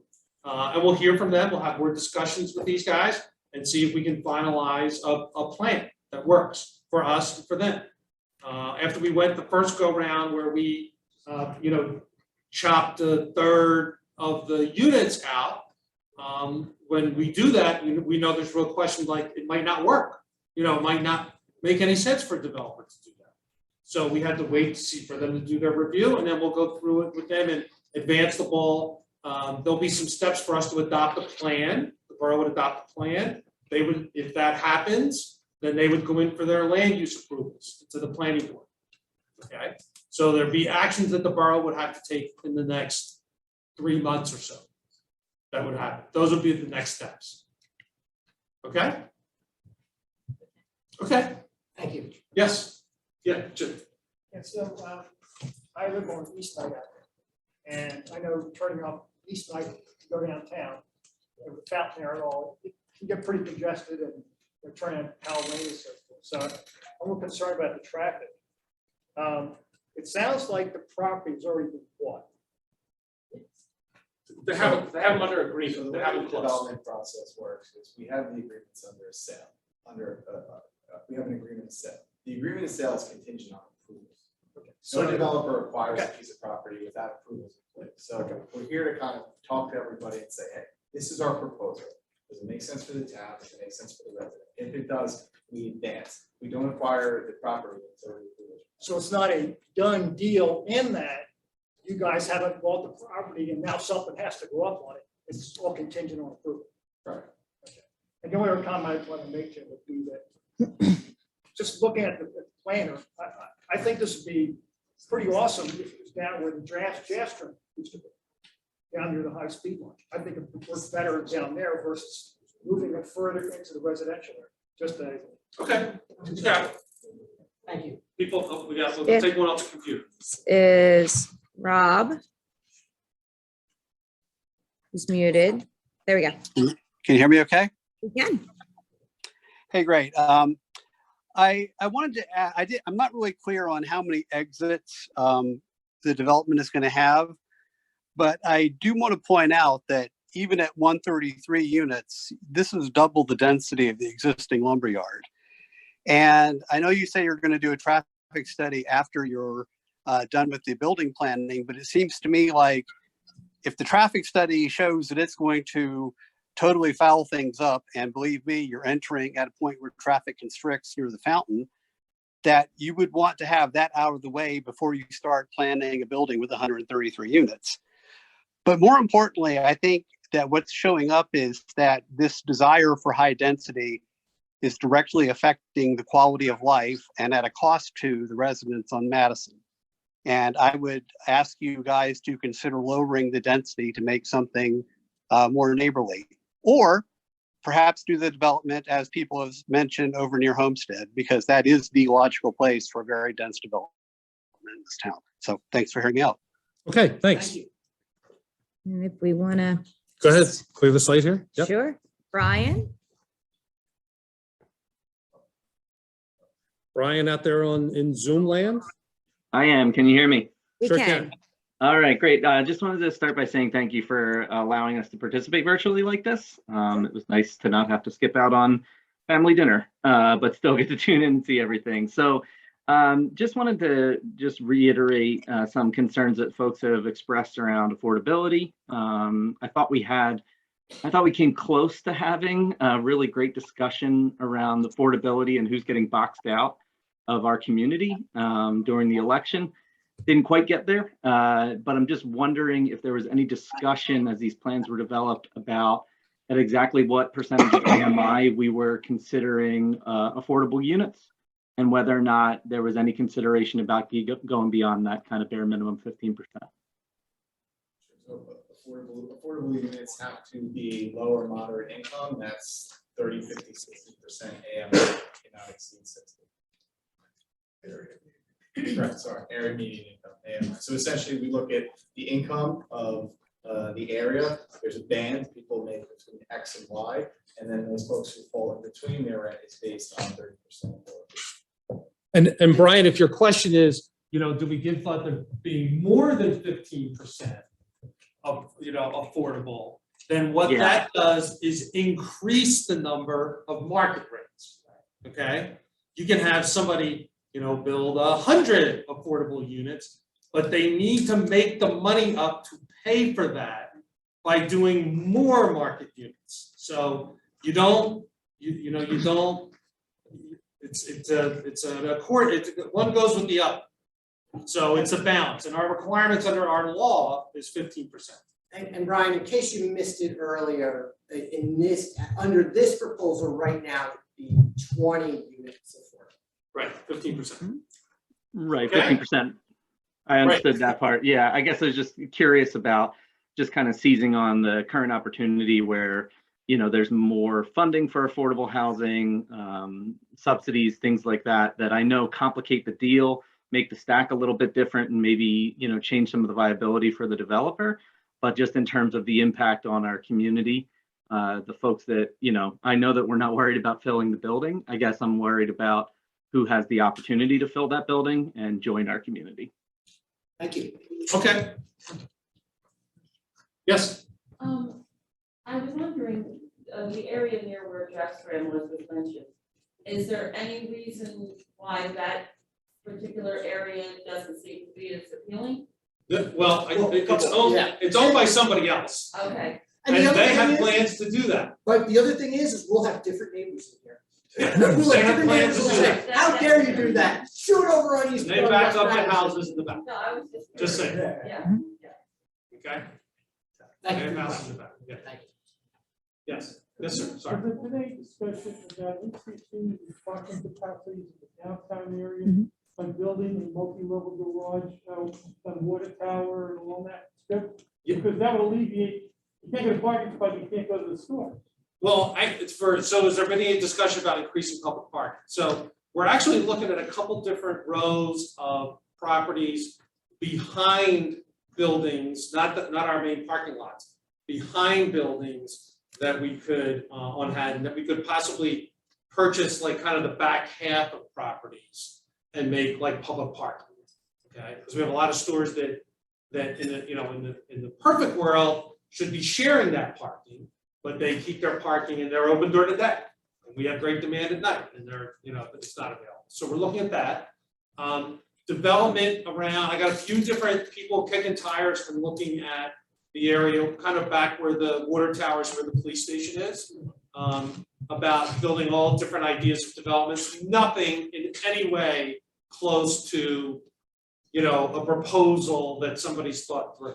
These are the guys that built the lumber yard parking lot. A good candidate. Well, they didn't actually build the parking lot, the lumberyard parking lot. That was built by Costanza. That's who built all that back there, and we were instrumental in like the level of public parking that we put in there.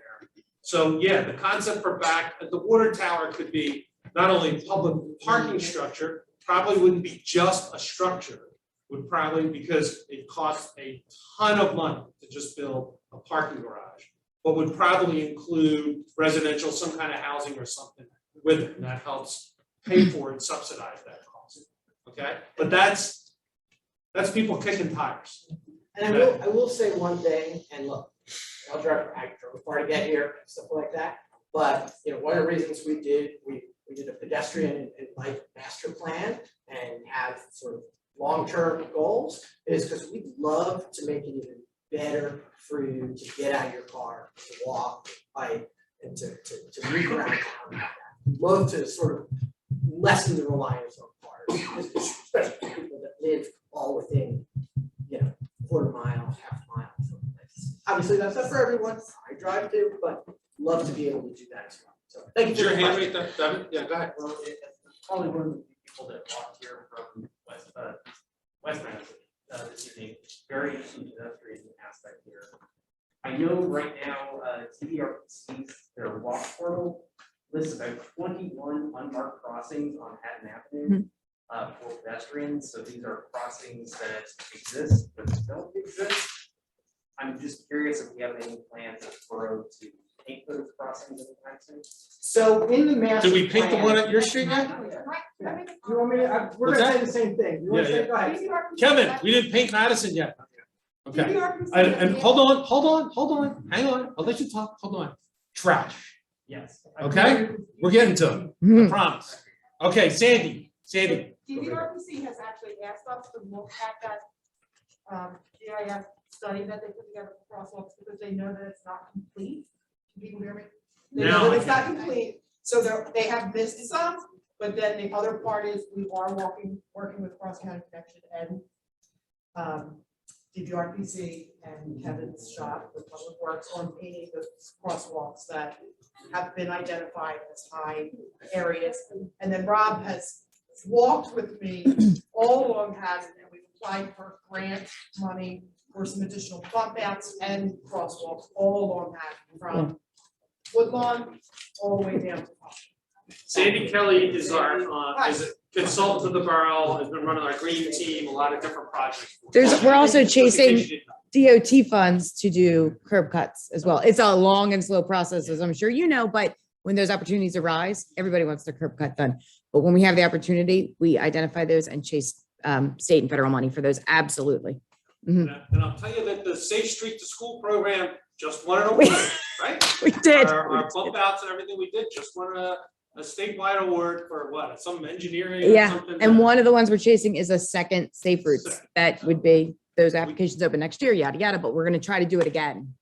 So We think we won an award because we're the only place that actually did it. you laugh, but that's I'm true. not kidding. I'm not kidding. State grant, nobody's done it. No, it's different. Yes, sir. Go ahead, you have your, go ahead. If I remember, the original height of the building was 35 feet. Is that right? The original height? The first iteration? The first iteration of the proposal contemplated a 5-story building. And that was going to be 35. What is the? No, that's not 35. Now it's 35. Okay. Yeah, that was 60. Yeah, that was 60. Yes, sir.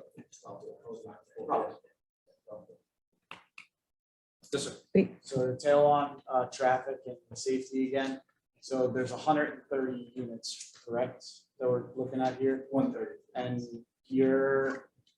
the Collings at Lumberyard currently is 90 to 95 occupancy rate? 100% current. 100%? Correct. So that would assume even if 80 or 90% of the people that live in this property have one car, then we have 80 to 90 cars going in and out of there every day at rush hour. Yeah, so admittedly, our response to the last proposal that we heard residents complaining about an entrance on West Ninth was to move it towards that. So but it's still, you're having, for everybody else here, it's 80 to 90 cars going in and out of this area every day at 8 o'clock and coming home at 5 o'clock. Well, Assuming we'll it's get on a- that time. Yeah, we'll get a traffic study on that. But I understand. Because it can't I be hear it, both. but that's It can't like- be working at home all day and everybody's going to work all day. We'll get a Sure, traffic study. sure and see. can, because I we can acknowledge that you eventually set the get back to stage normal, right? So of eventually Armageddon, people will be- but yes, there will be cars coming in and out, there will be more than an empty lot. Okay, Absolutely. at minimum, it's 60 cars, right? Absolutely. But to give some kind of mass for everybody to kind of picture, you have anywhere between, now call it 60 to 80 cars going in and out of it. I don't know how many go in the summer in Cabana, I don't know how many people go up and Go get up. their lottery tickets. Yeah, you got it. And then the train, Or as they're Aaron not, said, I was was, able to. it was originally on night, which would have been a little easier pull out. But there were concerns from the residents there on night. Yeah, this And is so more that's of, why this it's is more of reroute. a volume Traffic. point than it is entrance of either road. And the Gotcha. homes have children as well, you know, so the volume of traffic is big. It's an important thing. Important thing. Thank you. Yes, we do. Count the hands, but this is like. Yep. So I'm Go gonna ahead, what do you let Gary have the floor. If you're still there, Gary, thanks for our virtual folks for hanging in there. I am here. Thanks so much. And thanks for the meeting. Just two clarifying points. There was made mention of that we'd get to see the plans. And I just want to know how do you go about that in Collingswood, like accessing the plans? And the second question is, the mayor has referred to, approval, that, we have these meetings and you get input. And I was just interested to know what exactly is the approval process? So the plans, we'll have the presentation up on our website tomorrow. We should be able to, probably tomorrow. So it'll be available on our website, and the recording of this meeting tonight will also be available on the website. The approval process is the borough, the commission, if we're moving with a plan, would take action to approve a plan. And once that plan's in place, then they would need to go before the planning board to get land use approvals, the site plan approvals, which would deal with traffic and deal in more detail of traffic, that kind of stuff. Okay? Thanks so much. I appreciate it. Sure. Thanks, Gary. And we'll just jump in and allow Joan. Gary got a picture. Yeah, Gary's fancy. Yeah. You there, Joan? Yes, hello. Hi. Okay. Hi, Don't Cass. do it. Hi, everybody. I just had a quick question for the Ingerman folks. I believe Aaron said, very far back at the beginning of the meeting, that the project was chopped in half.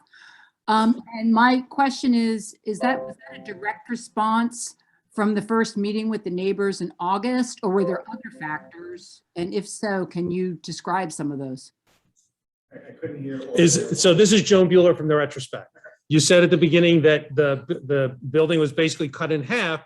Was that a result of the first meeting, or were there other factors as well? It's a combination. So what was born out of the first meeting was, hey, we have a 5-story building and we have residents on West Ninth and Madison Ave that are going to see a mess, right? So we brought it down. Residents also complained about traffic and not a 1-to-1 parking ratio. We reduced it to 1-to-1. We tried to maintain the pro rata share of office space to residential, but it was born out of collective comments from the group in a meeting like this, and I think that's part of the redevelopment process here. Okay, Joan? Yes, thank you very much. Sure thing. All right. And we will just allow Jackie to chat while we're here. We'll go right to it. Hello, thank you for hearing me. Can you hear me? Yes. Yes. Okay, great. I just wanted to to chime in because I'm a resident of West Knight. I've been in and out of the meeting, but I did hear that we were no longer going to have the entrance on our street, but that it was possibly going to be trash. So I just wanted to hear that part, and I'm grateful that the entrance isn't going to be there anymore because we're, you know, just with the traffic on our small street, that's one of our major concerns. But I'm also just concerned about our view and what will be happening and the timeline of the construction with a small child and everything else going on. It's very long.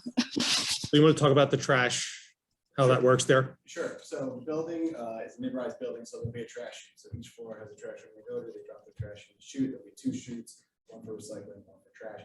That ends up into a trash room where there's a compactor that consolidates the trash and it goes into 2 or 3 yard dumpsters. That room is its own room. It's screened, it's ventilated, it's conditioned. It is, you know, away from the residential space. But we have the ability to access and bring the dumpsters to the trash truck, whether it picks up on West Knight or on the former pad when we definitively lay out the plan with the hallway. Okay, Jackie? Yes, good to know about. Okay. Thank you. Thanks, got it. Jackie. Anybody else there? There's nobody else here. Okay. So yes, sir. You were raising your hand. Yes. There was a question about, you know, the progress that you've made so far about the scale of the projects. Being 5 stories, now we're 3 stories. What does a minimally economically viable project look like for you? Rents exceed expenses. We look at various metrics. We look at return on assets. We look at IRR. Because this project's kind of in flux, we don't really have a number on that per se right now.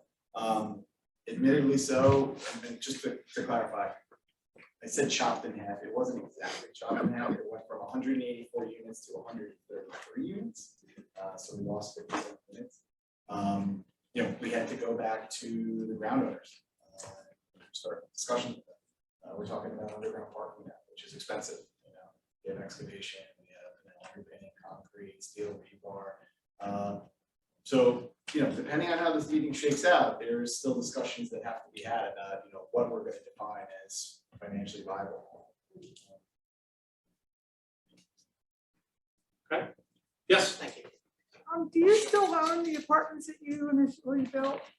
We don't. We don't. So is your plan to turn around and sell these? It is not. The reason that we did sell it at that point in time, well, so first of all, we still have our offices there. We're tenanting the space. We have no plans to move. Actually, we're looking for more office space. Yeah, but Marion Residential purchased it in 2018. It was just a product of time and place. The real estate market was hitting a peak. But we use the capital to reinvest in new projects, and that's the real estate development cycle. But we have no plans to do that now. We're a long-term holder of our assets, given our quantity of units that we saw before. So selling in 2018 was the exception? Correct. Yeah. Correct. Anyone else? Thanks. Yeah, just one last question for me. If this thing was all approved today to the point where it went to planning board, you guys went to planning board tomorrow, would there be a variance required to put this particular project together? There could be. The borough, the commissioners, when we consider the plan and approving the plan, it could remove some of the variance requirements for it. Okay. Without the neighbors being notified about a variance? Well, they'll still get notice of the site plan application. They'll absolutely get notice of the site plan application. Yeah, yeah, Patrick. The pilot that's gonna be proposed for the new development, if they decide to sell, will that be transferable to the new buyer? Ordinarily, it's transferable to a new buyer. Yes. Yes.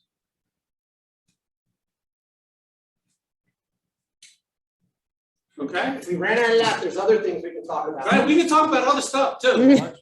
Say, go for it. Go for it. Steve Rauch, been in town 44 years, 132 New Jersey Ave. I have a question that I've proposed, going back to Joan. I have a tree in the front of my house that PSE&G came in and chopped the hell out of in April. I've sent emails to you guys. I've inquired. I understand Public Works is busy with trash. The tree is so lopsided. On the one side facing out to the street, it's one side. The other side, I'm afraid at some point in a bad storm, it's going to wreck my front porch. I'm told, it's a tree I planted, but I'm told because it's the borough or whatever, I can't touch it. So Kevin, you were writing down the address. Yeah, so Kevin Carrier was writing down your address. We'll get somebody else. And I will say this, just as a layperson that doesn't know a lot about this, I've studied a lot about PSE&G's methods, and some of, they work with arborists and stuff like that. And to me, it's crazy because they just like make Oh, these I have out of these pictures, I things. sent them to Joan, But, that was you back in know- April, I haven't heard a word. Well, okay. And I know you're busy and No, trying. I don't think, if you sent it to me, I don't think you sent it to me. I think you sent it to John, but that's what I fine. said. Well, Kevin will be out, I'll take a look. Yeah, Kevin will be out, take a look. We'll absolutely take a look. Yes, sir. I apologize for being late. Usually I'm obsessively early. Well, don't ever let it happen again. I was dealing with a sick relative. He'll be dead Sorry. soon. So. That was just a joke. Right, I understand. So we're fine. Yeah, I missed, I don't mean to interfere with the development talk, but I'm a combat Vietnam veteran, Marine, Thank you. a Purple Heart, over 80 combat missions. When veterans returned from Vietnam, we were treated contemptuously. I was treated worse than contemptuously today. I was treated apathetically at Borough Hall and at Public Works Department. The flag at the beginning of Haddon Avenue is torn, it's mutilated, it's shackled. It looks like a dead soldier hung by his heels by his worst enemy to cause shame and humiliation. I asked them what they're going to do about it. It's been like that since Sunday. People say to me, thank you for your service. We support our troops. Proof of your words is in your actions. The low priority that's been given to fixing that flag is the proof that nobody cares. That this is 1969. Go to hell, Bob. You know, the Charge of the Light Brigade by Alfred Lloyd Tennyson, there was a sequel to that by Rudyard Kipling. The soldiers from the Light Brigade went to him and begged him, please tell the world the true story. And he wrote a very short poem. It said, go away, we don't need you no more. Go away, your job is done. And they tell me they can't reach it. It's a broken rope. The low priority that is given to fixing that is just, it speaks volumes. That's all. I'm a great fan of Collingswood. I love it. If I told you all the things I like about Collingswood, I'd need another 10 minutes. Well, you can have the floor. No, listen, you guys are all waving at me. So Yeah. Yeah, we do pay attention to the flag. Yeah. The flag, that flag gets the living daylights beaten out of it by the weather, okay? So we do all that we can. Kevin? So it's 110 feet in the air roughly, we need a crane. We're in contact with a crane company to go out and take a look. We tried with our ladder trucks and the fire department, it was not high enough to be able to reach to repair this correctly. So we are in contact with a crane company. So we're working on it. Sunday, we're working on it. Well, listen, When hey. I get that customer service, the number Okay. one thing I say to those people is, thank God you're not the fire department. My house is on fire, we'll get to it. We'll get to it. Okay. All right, okay, so It needs to be taken care of tomorrow. Thank you. Tomorrow. You got it. I actually have a follow-up to that. Sure. We live right across the street from the flag. We share your sentiments there. I've seen it a couple times where they lower the flag and they raise the flag when the weather is appropriate, sometime in the fall, spring. But, the weather has been picking up and winds are stronger, increasingly stronger. Is there any plan to lower the flag? So you want the flag down? Well, when the weather calls for it, So because Kevin- we've seen Yeah, the I know. flag get ripped and torn. No, and- just like you said, we do it all the time. We're Yeah. constantly worried about it. Is the trouble that the rope system is Right not now, working the right? only system to lower the flag is broken. It's broken. I understand that. At the top of the But just flag. in general, you're talking Yes, I got 365. No, we have plans, that, as you said, they take them down over time for it. We can't take it down right now because there's a problem with the pulley I system. understand that. And But so there was a that's where we tornado need a less crane than a out month ago, and the to flag fix was up during the tornado. What's And that? There was a tornado Right. that came through the area less than a month ago, and the flag was up the entire time. Doesn't it make sense to preemptively maybe take the flag down so we don't have to see it ripped for a month before it Yeah, gets repaired? listen, that's fair. We don't, In the zero-sum game, I'm sure there were other things at that time, I'm not saying it's not important, I'm a Navy veteran myself, but yes, no, we did not take it down. You know, we work on a plan, maybe it's a volunteer to help us, because there's. I respect the volunteer idea. I think Well, that's a great idea. That's a big flag. It'll We're be- not using volunteers to take that flag down. That flag Can't is- afford your hundreds of your pounds. coverage. Require at least 10 people. Yeah. Hang on 1 second, yes, sir. Don't shoot the messenger, but would it be an amelioration of the weather problems if the flag were a little bit smaller? Does the size of the flag contribute to how damaged it becomes? Any flag you put up that high in the weather, it's gonna get beat up. Okay. well, Just does. there's a Probably, question of degree. to answer your question, probably. Yeah, a little bit. People love the big flag, it's a Yeah, it's a balancing landmark. act, but. How come I I- was calling for having a large holiday flag, but once it gets in that condition, it broke on Sunday. Today's We're doing all we can to get it, okay? So as fast as we can get it. unbelievable. Yes, yes, I'd sir. like to bring this question up at the beginning of the meeting, now I'll bring it up now. Bring it up. The parking on Haddon Avenue. There was a building taken down 6 months ago, maybe 8 months ago. And I remember you saying, we're gonna use that lot for more parking for Haddon Avenue businesses. The next thing I know, a couple of weeks later, I saw in the retrospect, the lot was up for sale by Main Street. On Haddon Ave? On Haddon Avenue, it was a business of automobiles. Japstram.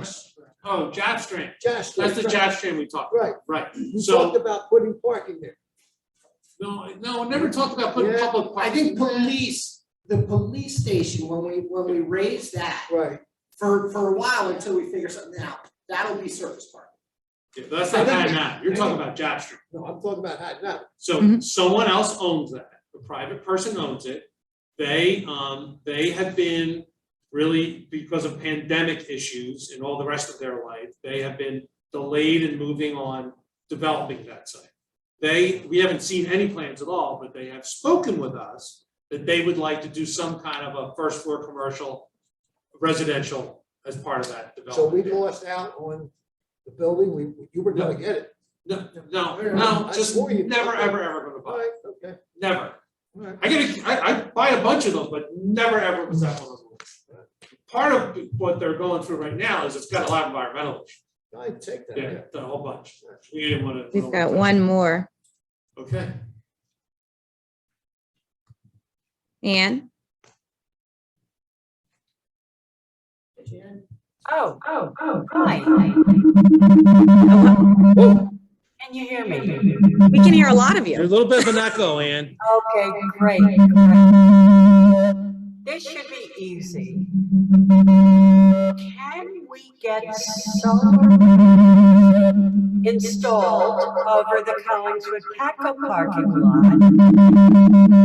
Such has been done at the ferry Yeah. So I think it's really hard to hear you with the echo, but your question is, can we get solar over the Patco parking lot? Okay, so that's owned by the Delaware River Port Authority. We don't own any of that land. It would be, I can certainly mention it to them. I'd love to see them building something like they had in the old days there. That would be a great place to put something. But other than just 800 acres of surface parking. But we can certainly mention to them, but if you want to direct any inquiries or requests for that, the DRPA, Delaware River Port Authority, is who owns it. Yeah. Okay? Okay. It was clear talking to Bill Shatner last week. Yes, sir. So I'm Jamie H. Mike Ushak. I'm MageWorks. I'm one of the tenants that's probably gonna get evicted due to this project. Just curious, like, what are we really timelines? When are you gonna decide whether this is, the first meeting I caught was like, out in the mountains, I caught on Zoom. I made sure to be here today. There's not much I can do to change the way things are going, but it'd be nice to be a little more, we came out of the pandemic, we were shut down for 12 months, not even a full year out of the pandemic. And you're dropping this on a business owner that, basically is just curious, like, when are you moving? And, when are you gonna put this to the board to say, we're gonna buy these properties? And when are you gonna then let us have until you evict us, because the current market's absurd. So it's like, I don't know what you're coming in and offering a business that's been on hard times for the last, since 2017, Deepak bought this property. He's been a great landlord despite some of the challenges he's faced. I'll leave it at that. But, you know, what are you really looking at? And this is the end of the business improvement district. You know, this is your last chance to put businesses in. You got the factory, that's also full. You know, they have one unit that's renting at double market rate. What about other upstarts, incubator projects? We have a lot of them back there. Every one of those garages is attached to a small business. Every one of them. You might not see it on the front of the ad, but I bet you see it around town, you don't know it. Every one of those businesses is now gonna have to go look for real estate 3 times the market rate. Every one of these roofers, plumbers, construction people, builders, musicians, you're saying art fun, but I've only seen arts get cut back in the last 3 or 4 years personally. Okay, so let's just talk timeline of what you're, we did go over this earlier. I don't know if you've been here for the whole meeting, Well, but just go through the timeline again. not when we're gonna get to the meeting where you're gonna say, yes, this is financially worth it. Like, when is that at? Yes. So over the next couple months, okay, the borough will be in discussions with the developer. Maybe have another meeting, not promising that. If there's things that are different, then we would, but would have more discussions about it. If it's a go, then the borough would be the commissioners would be taking some action to approve the plan. If that happens, then they would go in front of a land use board. Best guess is March, April, May, sometime then. The estimate in the next year. Aaron's estimate on construction was they would be hoping to be starting construction in like the fall of 2022, right? The spring of 2023. I mean, it's just a shame you didn't make this announcement before the pandemic when, you know, real estate was reasonable, but it's just like, it seems like just an easy mark to push out the small businesses who've been paying their dues despite, you know, paying the taxes, paying everything. And then you're gonna come in and give it to somebody that's been sitting on rentals that have only increased, you know, like, I'm just curious, like, you know, what our real timeline is to. I just told you what the timeline was. So I would say a year from now will be the year when you put on the ground and so, you know, formal construction. That's the issue, whether that's site work going into late winter, early spring. But there's a chance in April that you could say, this isn't gonna financially work for us, like. We should know that pretty shortly, depending how the. That's kind of what I'm curious about. Yeah, how the outcome of the meeting is in the discussion with, you know, mayor and commissioners, we kind of look at the plans and, you know, we'll go get some numbers and see. Am I gonna be able to maybe like get notified before I have to show up to a meeting like this? And, you know, I waited to the end and not waste everybody's time. But you know, it's like, it'd be nice to stay in the loop. I haven't even got any letters, you know, I only found out about this on Facebook. So it's like, if not, you just keep me in the loop, that's all I'm asking. So if you're approved, I can start moving before I have to spend another 6 months paying rent and, you know, We can- try to help somebody. You're renting space. We can work with the owners of your property to try to pass along the notices that they get and let you know. That'd be appreciated. Sure. To just make sure it gets through, you know? Okay. And Anybody else? and the Let's other start with thing I Brad. would say is, you know, the borough is available, should you be looking for space, to talk to you about what's available in your options. I understand the difference between probably your cost there and your cost somewhere else. But I don't think you're going to pay 3 times the market rate. You're gonna go pay market rate. You're paying less than market rate now, right? Well, yes. That's the difference, right? Right. Like, But I'm also utilizing 2,000 square foot myself as Yeah. one business owner. When you're talking about only putting 3,000 into the rest of the business improvement district. Like, I've been down in Tennessee where they have worker shops where there's entire parking lot sized places that are worker spaces that have people selling goods that they built here in America. You know, they have stuff that they're creating themselves to, you know, all sorts of different things for car parts, 3D printing car parts. Things that now we're waiting on shipping containers from China. And it doesn't seem like much, but each community is doing this. All the commercial gets switched to residential. And then you have to go in and make, small businesses have to make these same type of applications. They're much more challenging for small businesses to go in to various towns and apply for commercial zoning when everything's switched to residential. But here you're just giving away the rest of the business improvement district to residential. To, I mean, 3,000 foot.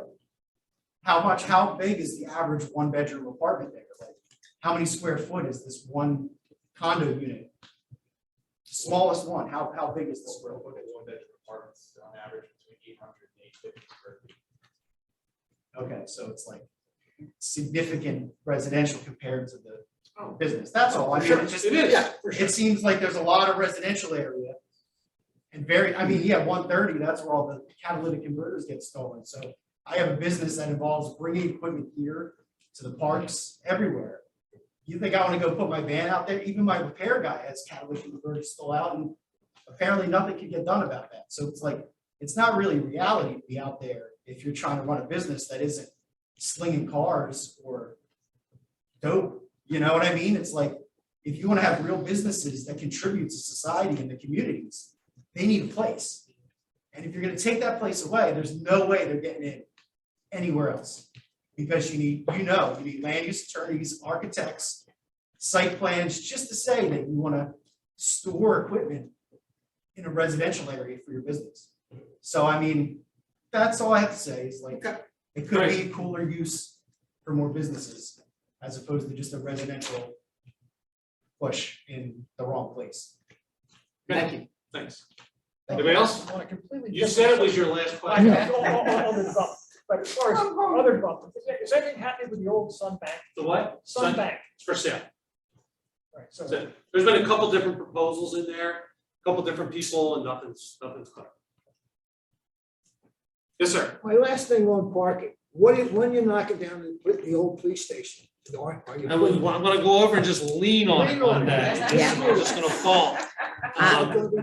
We have a contractor that's coming in to demolish that, the caretaker building out here, and what else? There's one more. That we did No?